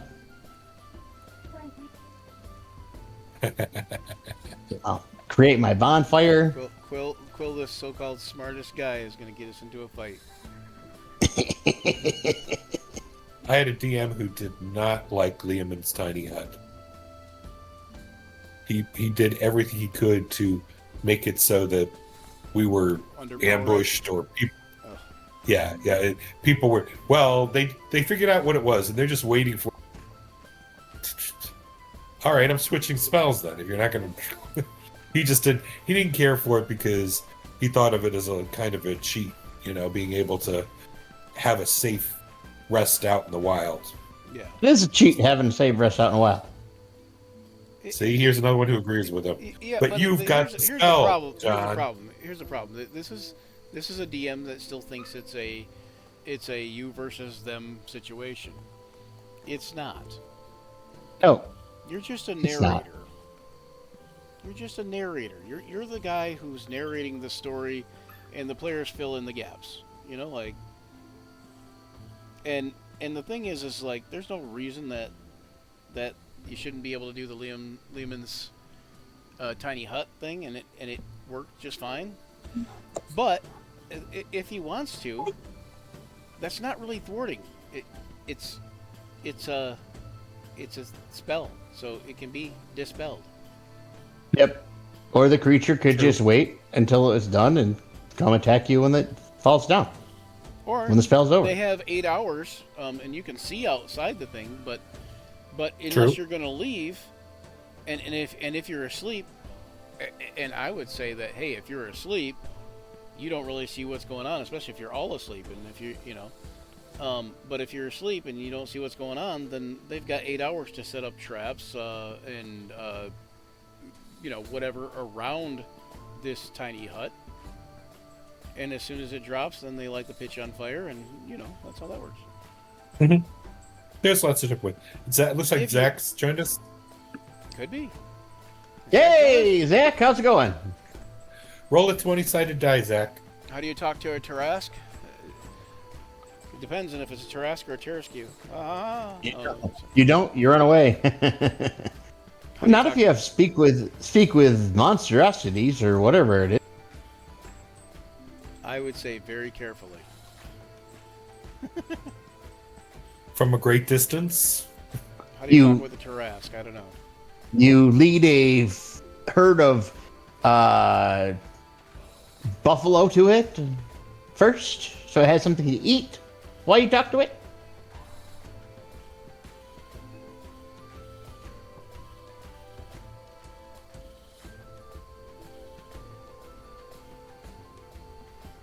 I don't think Then Zach's, you- Zach's just going to answer that question. Mentally tap it. He's like, no, I just And- wanted to know. It wasn't really And then a you- real question. I just wanted to know. No, it actually it was a real question. There was one right outside. We didn't answer fast enough. Probably. Question is he in here with Yeah. us still? Even is the question. Yeah. Asking for a friend. Asking for a friend. Luther, are you with us? Are you going to join the chat? Do you want to build a snowman? Wait. Oh, it's not.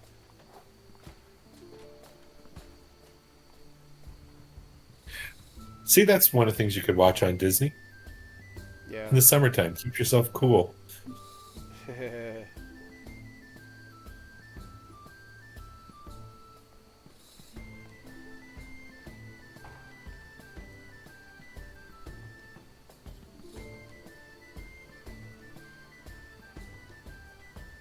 I am Lasha Susar from No House, from my own house, guardian of the Underdark.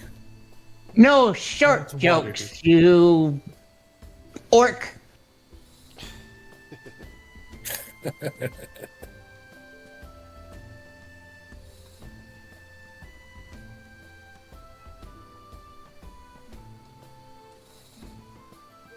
I'll have you know that I am Quill the Giant Slayer. He's not lying either. I saw him kill a giant. I mean, we did beat up on it a lot first. Don't get me wrong, but he's small and it was big.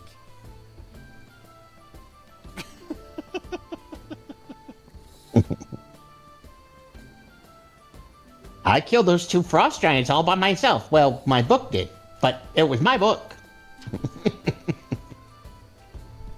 All by yourself. What you do? When I fireballed them with my book. Inside the base? Yeah. I don't know if that's actually true, but well, maybe, but I know that one of the frost giants, the old guy, I hit with the sunburster. I'm talking about the 2 down the hall.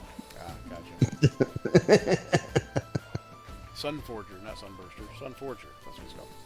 All right, so we got Ochette next. Oh, Ochette. Shit. Ochette. I made a. I did a Ochette too. I think I did a Ochette figure. I think that's the one I'm using now, but it's because you can't see Ochette. She's as stealthy in full clothing as she is in the darkness. Well, then you're done. This is Ochette. Let's see, hold on.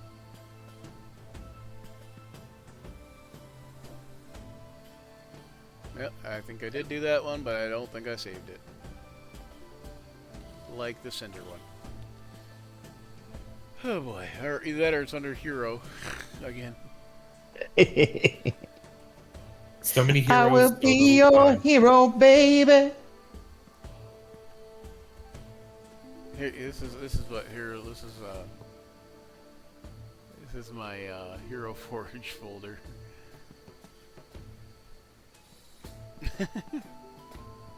See, Zayd Yeah, I is got loosely, Zayd is loosely based on this guy, Erlen Quagmire. Another character of mine, but he's a NPC from another campaign. But Erlen Quagmire is broke it. Erlen Quagmire is a based on the Red Mage from Final Fantasy. Heroes, that's what I want. Okay, and then we'll see. We'll just skip past Ochette because she'll be the easiest. We'll just go on to Zayd now. Actually, we'll just do Ochette real quick because, like I said, she's the easiest. Zayd, where you at, Zayd? Oh, It should be alphabetical. I don't have Zayd either. Come on, man. You better check your hero file. I might not have Zayd in here either. Whatever. Alright. Alright, let's do Ochette real quick. So Ochette is a Tabaxi also. Yes. She is a Tabaxi rogue. And she keeps her face covered. Yeah, give her a cowl. She wears a hood. And she's got like the Assassin's Creed cowl thing. Yes. And she's got a mask, like a ninja mask. The only thing that would give Ochette away at all is if you saw her eyes. Because, like the paladin, she has big, round cat eyes.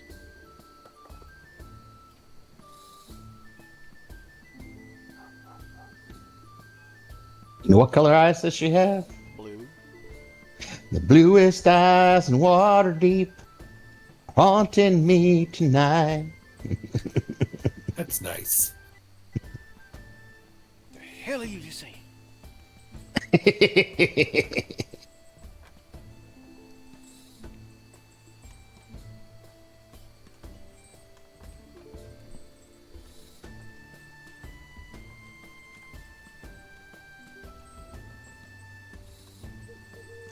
Couldn't help but go, oh, there's deer crossing They by wouldn't my let back us door. do it, and they wouldn't let us do it on Hero Forge because just like it's not incorporated into Hero Forge. Oh, Hero Forge works, but I thought it would be awesome to do this.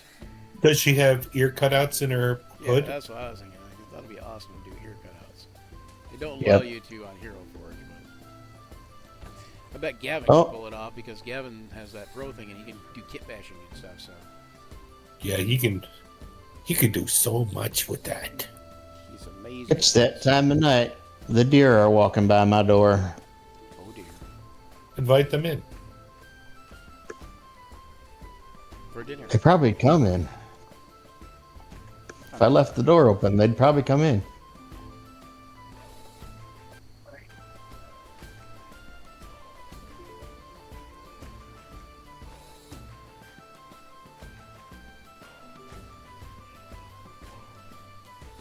I think that the ear cutouts are a really good idea because it helps let you know that she's a tabaxi. Yeah.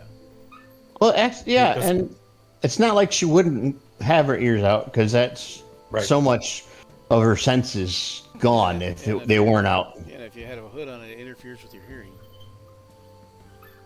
What? Exactly. Guess Exactly. What, hood on. I always like to put Don't my tell hood him I on. said stuff about him. I mean, wait, what? Never. She can have nose holes too, you think? No, Okay. probably not. Not in this case.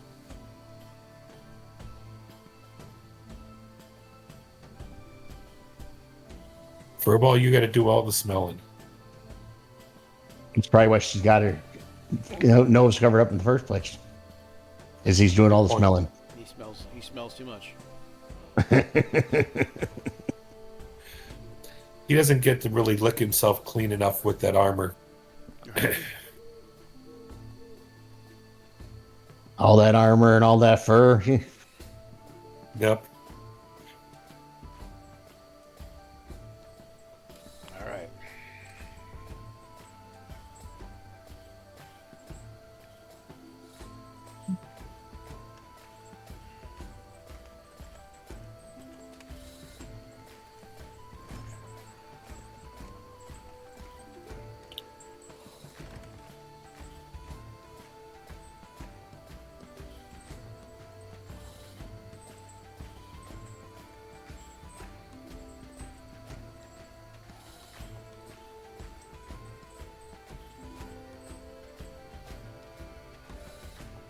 See what I did there? See what I did there?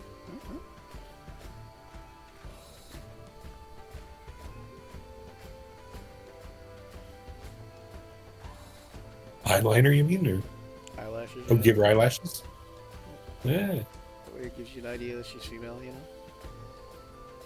that's right.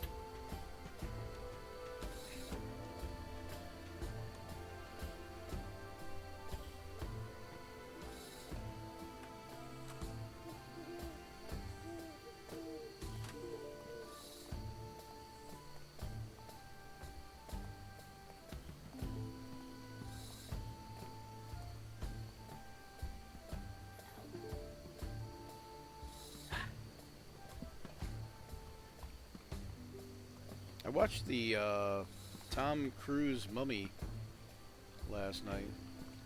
Yeah. I didn't hate it.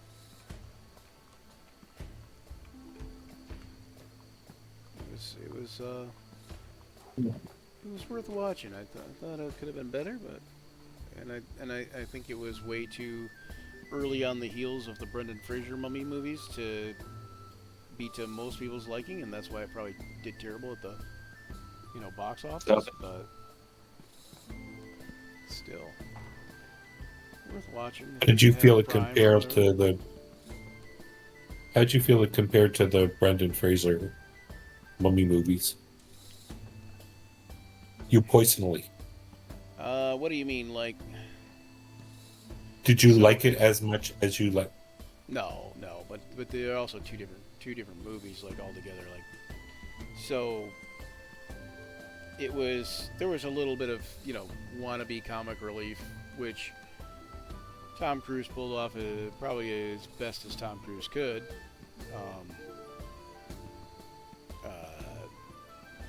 But it wasn't near the level of comic relief that was in the Mummy movies, Brendan Fraser. It's just not as comedic as Brendan Fraser is, I mean, yeah, yeah, that's true too. But it's also just like there's a level of personability that Tom Cruise doesn't have. You know, he's Right. charismatic, but he's not like you can't imagine hanging out with him and drinking. You know, like Right. at least I can. True. But Brendan Fraser, I could easily imagine hanging out, or at least Brendan Fraser's character in The Mummy, I could easily imagine hanging out with and drinking. Now, Tom Cruise's character was a military guy in the movie, so that could make a difference. But, you know, and it was a lot less comic relief oriented, you know, like it was less of a funny, Right. tongue-in-cheek movie, you know, it was more serious throughout with tongue-in-cheek moments, you know.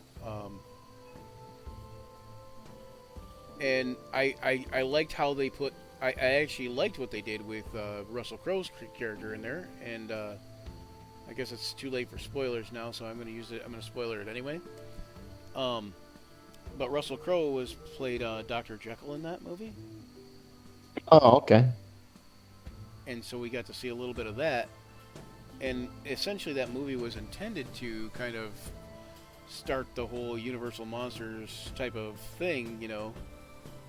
And they were going to continue on and do like a Dracula and a you know, all that, you know, Frankenstein and all that stuff. Right. And it just didn't do the numbers they had wanted it to, so they didn't. At any rate, I liked how they added that in there, and I thought that was pretty cool. And he was kind of like the head of this monster controlling, hunting / you know, protection organization kind of thing. Right. It's worth a watch. I would say it's worth a watch. Was that so they were dipping into the League of whatever League of Unusual Gentlemen or whatever Something Extraordinary Gentlemen, yeah. something like that. But I think they were just dipping because, you know, Dr. Jekyll and Mr. Hyde and all those, you know, Universal movie monsters, you know, they were all like done by Universal, and they were basically trying to restart that franchise or those franchises up in a way and do like a whole. It was going to be called the Dark World or something like that, Universal Dark World. I don't know. But at any rate, I would say if you get the chance to watch it, I would watch it. Okay. As far as a Mummy movie goes, compared to the other movie, you know, the Brendan Fraser Mummy movies, like if you just talking about the first one, I would say it's still not as good, you know, but I would say it compares, it easily compares to like the Scorpion King movie. But What effect in the Scorpion King movie? but yeah, but for the rest, I think it's, you know, like as a movie itself, just for the point of entertainment, I would probably give it a, you know, 7 out of 10, you know, Huh, that's good. which is a lot more than I gave it not seeing it. I mean, not seeing it, I not seeing it doesn't really count per se, but I also have opinions of movies before I see them, generally speaking, and sometimes movies don't get seen by me too easily because I already have X opinion going into it, you know. I'm like, oh no, I'm not gonna see it because it looks like it sucks, you know. Whereas this movie never really looked like it sucked, but I also didn't know what to think of this movie. It just looked like it wasn't that good, but it was halfway decent. Mm-hmm. Maybe being halfway decent, What I ti- should give it a 5, but Yeah, it depends. Your own scale, your I own. think You call it. I think it's worth a 7. I think the visual effects are on point. I think the storyline is kind of something a little bit different. And looking at it, you know, what, 20, 30 years, 20 some years after the Mummy movies? 30 years after the Mummy movies? However, I don't know the Brendan Fraser movies, I don't know how long ago they were, but looking at it that much later makes it that much better, if that makes sense. So, what time period was it set in? Current, modern time, like, basically, it looked like. Oh, That's- see, okay, that's different too, isn't it? yeah, made a huge Yeah. difference. Yeah, because the Mummy movies. Well, here's the thing with the original Mummy movie that had Brendan Fraser in it. Part of the thing was, it was initially supposed to be an Indiana Jones movie. Hmm. That's part of the reason that it was. That's probably part of the reason it's as good as it is.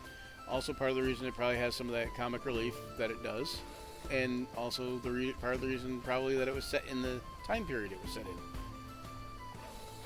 in. Hmm. Because Indiana Jones all takes place in that time period, you know? 30s, 40s. Yeah, I think. Yep. Yeah, I think that the idea of excavation of Egyptian tombs and stuff that was actually physically happening in the 30s and 40s. Yeah, during that time period, yeah. Which Yeah, they have a nice setup for why this happens the way it does in the Tom Cruise version too, because they were all, you know, like, obviously that stuff doesn't happen as much nowadays, you know. Right. So, but yeah, so they have a nice little setup for why that happens, how it does.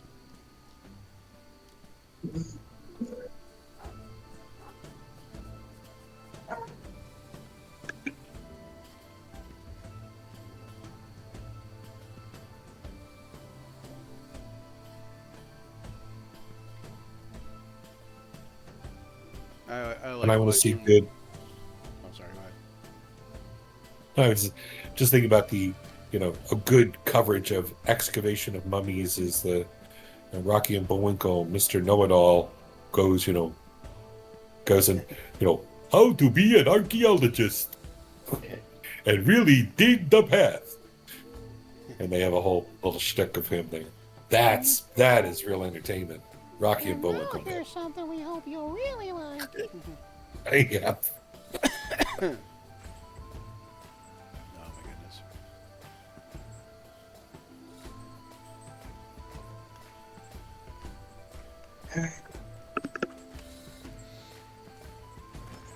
All right, so.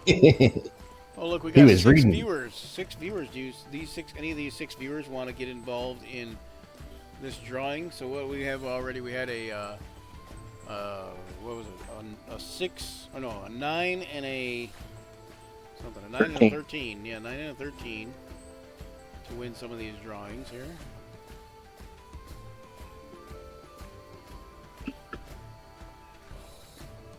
Rich didn't feel there was enough competition for him to win that drawing, so he wants to. Oh, when there's none, that's kind of unfair. Because none means not enough. So, so if anybody else wants to get in and put in a number in chat between 1 and 20, then we can add that to the 9 and the 15.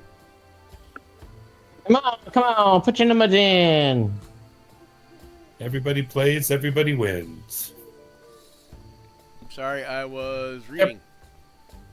Oh, you already read that. Okay. Alright, so put in a number between 1 and 20 in the chat, and you can win one of these drawings. I don't remember who was up next. After Jon Snow. Oh, the one with the horns. Third Aversa. Aversa. Okay, Aversa, yeah. So if you want to win Aversa, put in a number in the chat there. We got a 9 and a 15 so far. Is that right? 9 and 15? 9 and 13? 13. Is it 9 and 13? You can scroll back up in chat real quick. 9 and 13. Oh, yeah. Oh, wait. We got. Oh, okay. That was the other one. That was 13 and 10. 13 and 10. 10 and 13. That's what it was. 13. Okay.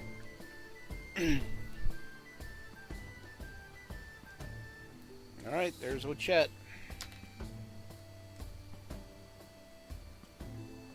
Ochette.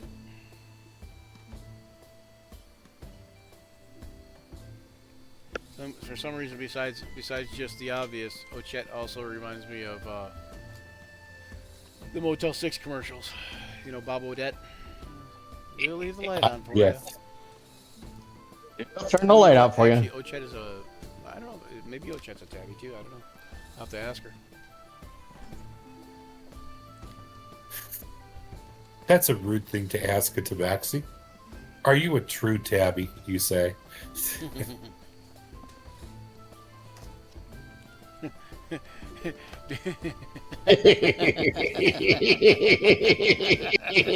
John's laughing because he knows where my mind went. What? Innuendo? do, Surely there's none. do the ears match the paws? There you go. See, mine was more subtle, though. Oh God. Need to take a pause right now. Okay. 10:43.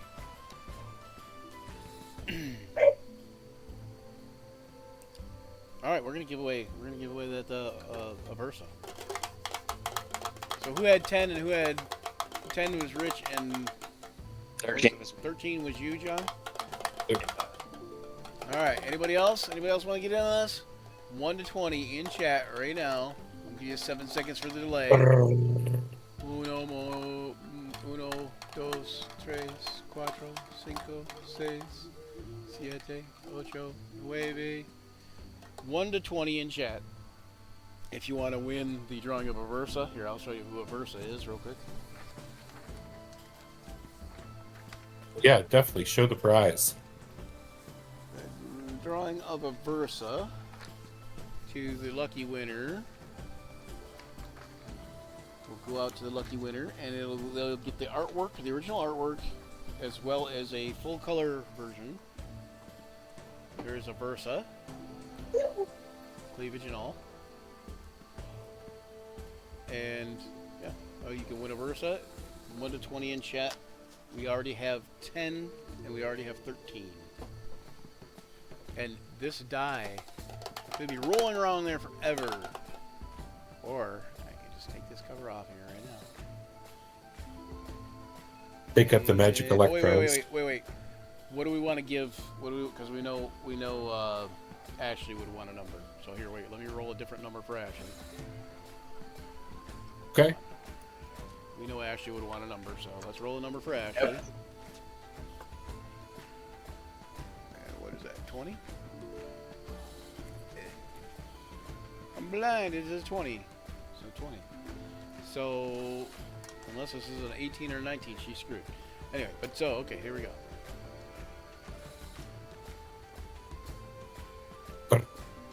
Oh, it's a 9. There you go, Rich. So, Rich, you are the proud owner of an Aversa. Yay! I'm so proud. You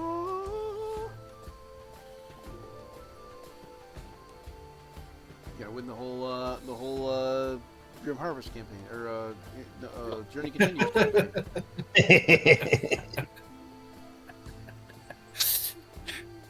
All right. And if you're Zach, really you if you're really haven't good, won yet, Zach. So just keeping that in mind, there, sir. He won Luther. Did he win Luther? Yeah, he might have won Luther. Yeah. Or you traded. I don't remember. But anyways, he did. He might have won Luther. Yeah. All right. Now, of course, we're going to finally get on to drawing the most important character in the campaign. Of course, me.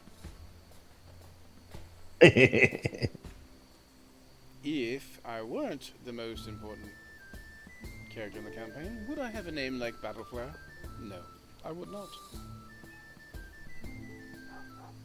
just watch as Zaid, as if by magic, emerges from this plain piece of ordinary white paper. Brian employs his magic wand.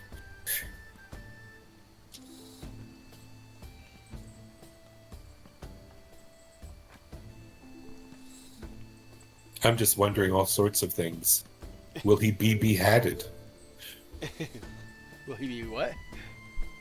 Beheaded? Beheaded, chapeaued, Oh. hat. Well, okay, that would Lord, save I you hope drawing I'm not anything. beheaded. Well, if it saves you having to draw anything except the head, then you can just stop there. No shoulders. Save you quite a bit of time. You know, the rest of these campaigns would do so well if they had me in them. I, after all, should be the main character in every story.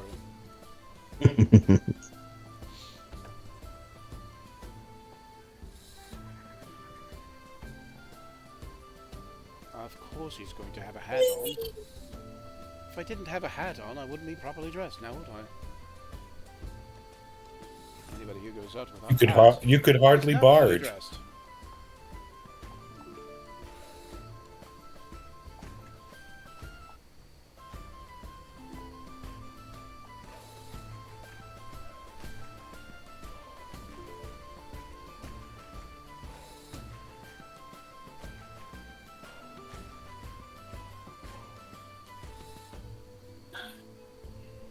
True. So what type of chapeau will you wear?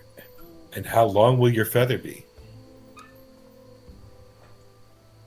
You can always tell the quality of the bard by the length of his feather.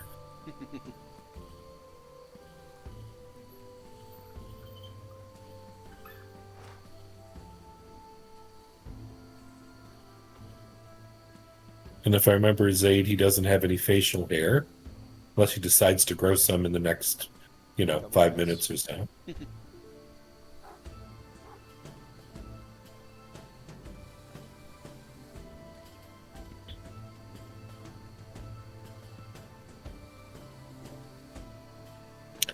Look at that jaunty smile.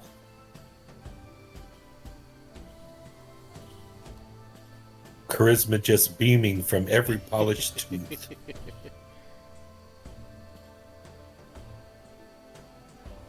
Why don't dragons like to eat paladins? I don't know. They taste lawful.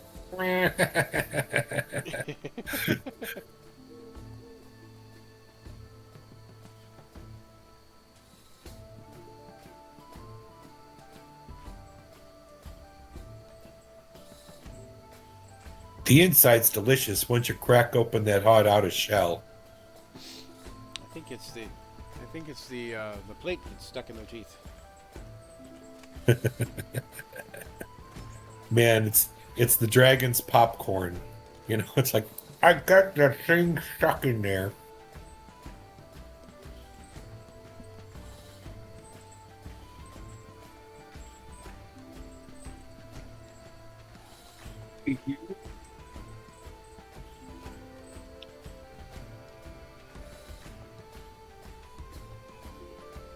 That is a chin Bruce Campbell would love.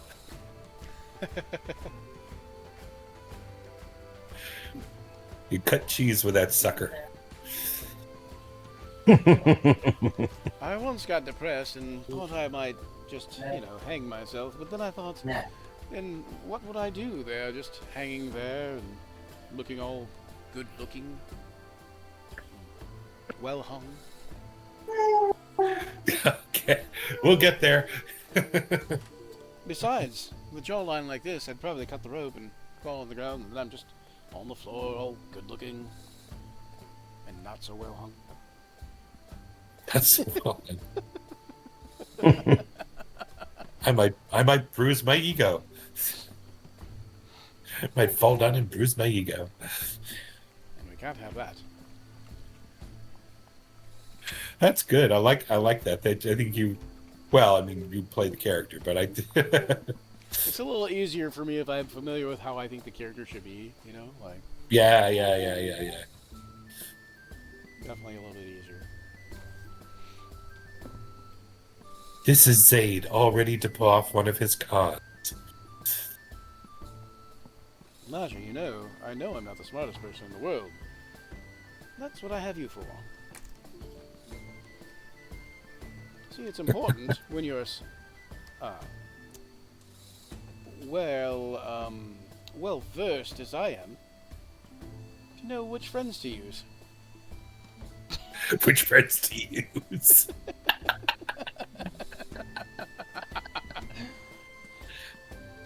Someday I hope to be as, arrogant and able to look down on the lower classes as you are, Zaid. You are definitely my role model.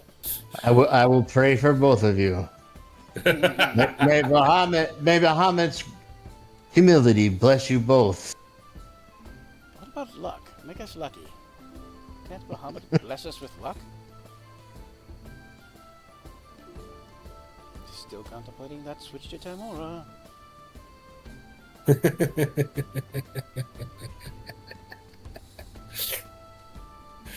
Stock up on two-headed coins. Listen, Tato, you are the healer. Perhaps you shouldn't consider yourself the muscle also. Leave that to the furball.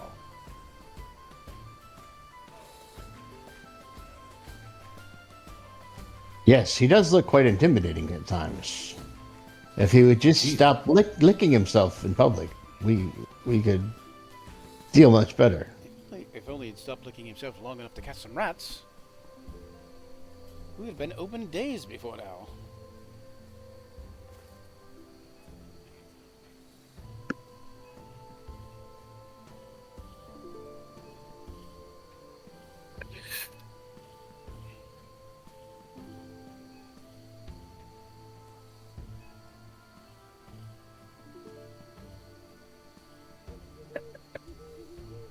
Got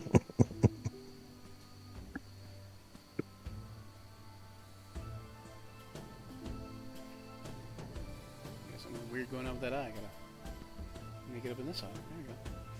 I am getting better at hitting things. Yes, what I'm worried about is things hitting you, good fellow. Yeah. I wish you would keep that mask on. I took it off so things wouldn't want to hit me. It does wonders for your complexion. And mine.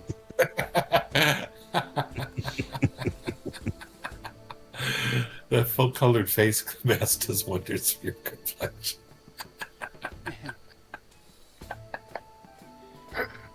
And mine. You see this face I'm making right now? This look of disgust. Yes, that is what I think when I see your face, and the mask makes me not want to do that.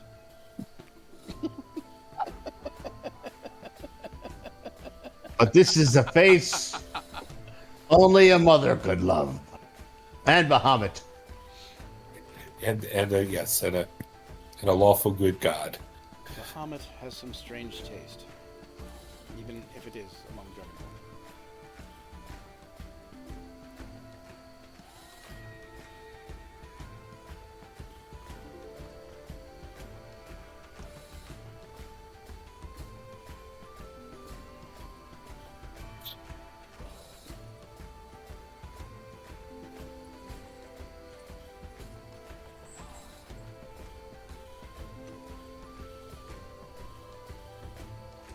Oh, I am so selfish right now. I'll give him away next week too with the rest of the guys that I give away next week. I'm being so selfish right now. I'm thinking, nobody's getting this fucker. I'm keeping him for myself. only to have him hide in a drawer for the rest of my life. It's funny because Oh, hey, Tom. How's it going? when I was doing tattoos, people would ask me like, "You don't have any tattoos?" I'm like, "No." And they're like, "Why don't you have any tattoos? You do tattoos, but you don't have any tattoos?" I'm like, "Nope." And I said, "I don't know. I also don't have any of my art hanging on my walls either, but you know, that's just a preference. I have other people's art plenty, but Do you own a hat like that? I do actually. Yeah. I thought you should. Yeah, I think that's your black hat that you have at the Ren Fair stuff. Yeah, yeah. Yep. Yeah. I wish I had a green one now though, because I'd wear it for the stream. The reason it's green is because the colors of House Roaringhorn are green and yellow,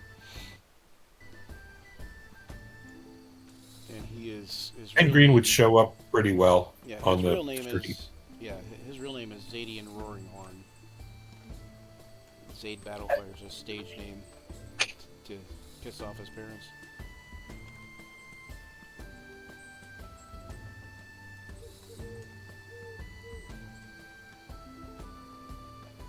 How's it going, Tom? They taste awful.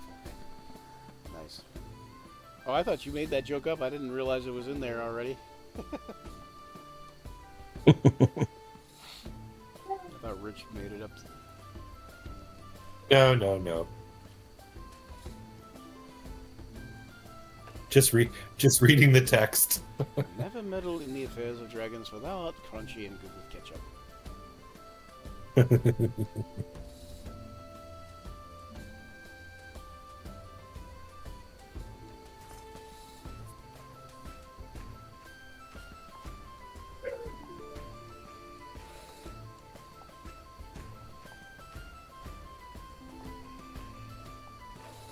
All right, so 1 to 20 in the chat.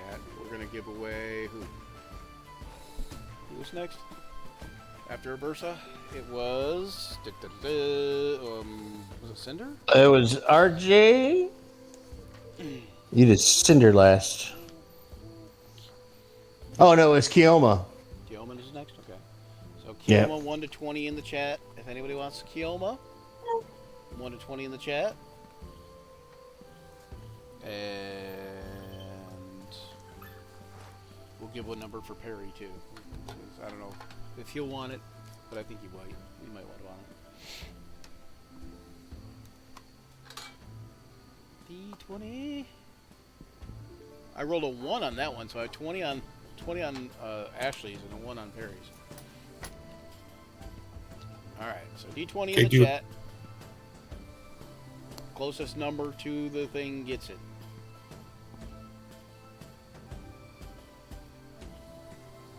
Come on. Is Wookie 813? Is that Tom? Yeah, that's Tom. Is he in there still? I don't know. He might not be in there. He might have been. That was a while ago, so I don't know. Anybody? Bueller? Okay. Well, I guess it's gonna be. No. Oh, we got an 8. There we go. No, that's Sangrok. You're gonna win the whole kit and caboodle, aren't you, Sangrok? There's Breck with a 9. You what now? I said Breck is it Breck's in with a 9. All right. 9. You got to have some numbers up there. There you go. Yep. Yeah. And so it's a 1 for Terry. And it's a 10. Oh, see, that's where. Oh no, you're 8 and 9. So okay, so Rich gets that one again. Yeah, I told you he's gonna win the whole. Oh, you said Perry rolled a 20. What? And Ashley rolled a 1. Didn't Ashley roll a 1 and Perry roll a 20? No, I just rolled a 1 for. See, Terry rolled a 1. Oh, okay. It might be a 2. Oh no, wait, it's a 7. I just have bad eyesight. Oh, Ashley But rolled the 7 is 20. still farther away. And it was I had it backwards in my head. Ashley rolled the 20 and Yep. Perry rolled the 1. Okay. Yep. So Breck got another one. Woohoo! What a fun game. Breck is gonna catch up to you. He's gonna have the whole journey cast. Breck is gonna catch up to you. It's 11 o'clock. I'm gonna do Hey, you're more almost. Yeah, it's Yep. It's 11, and this is the last one here. So Last I am picture, going yep. to do. So I'm going to do a little bit more on him, but Yep. I'm going to do more on him off camera probably, so I can. But I'm probably do a little bit on all of them before I scan them into the computer. But Right. yeah, there you go. There's Zaid.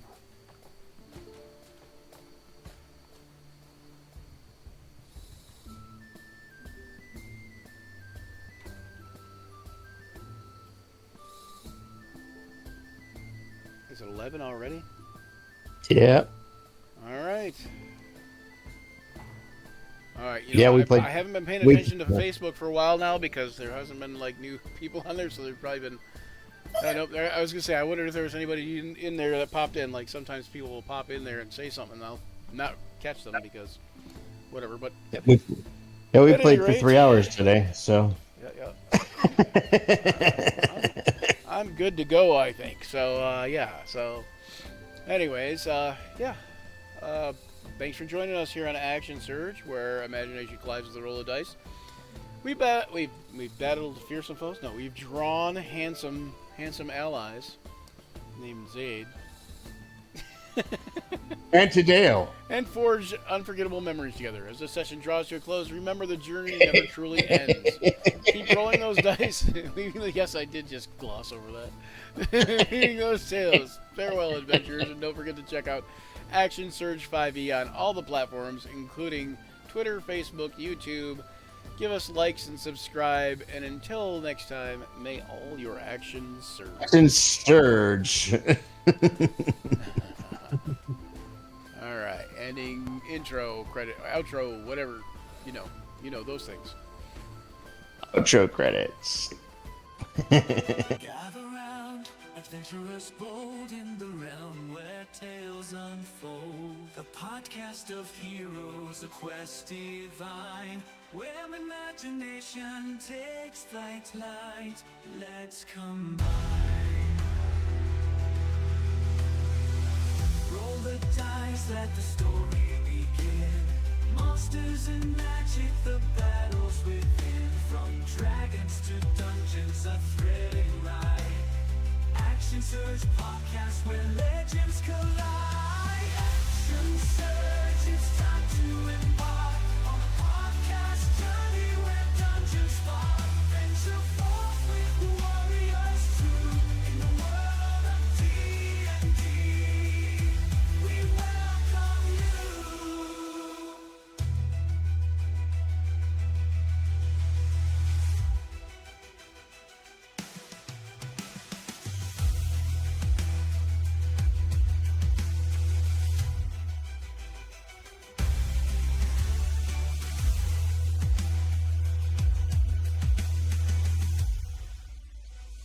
Action Surge, it's time to embark on a podcast journey where dungeons spark. Venture forth with warriors true in the world of D&D.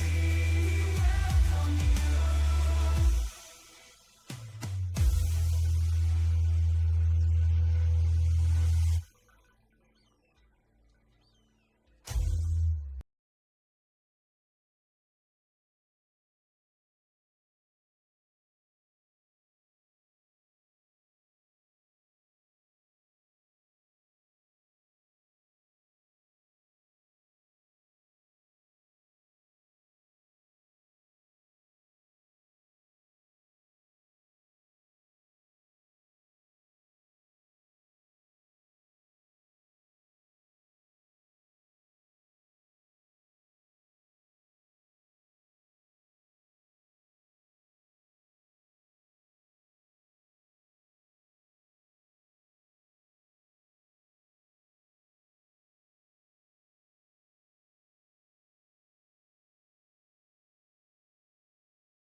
Land of dragons, we set our sights high through the rolling hills. Beneath the open sky, adventure awaits as the moon begins to rise. With a shaky hand, we roll the die.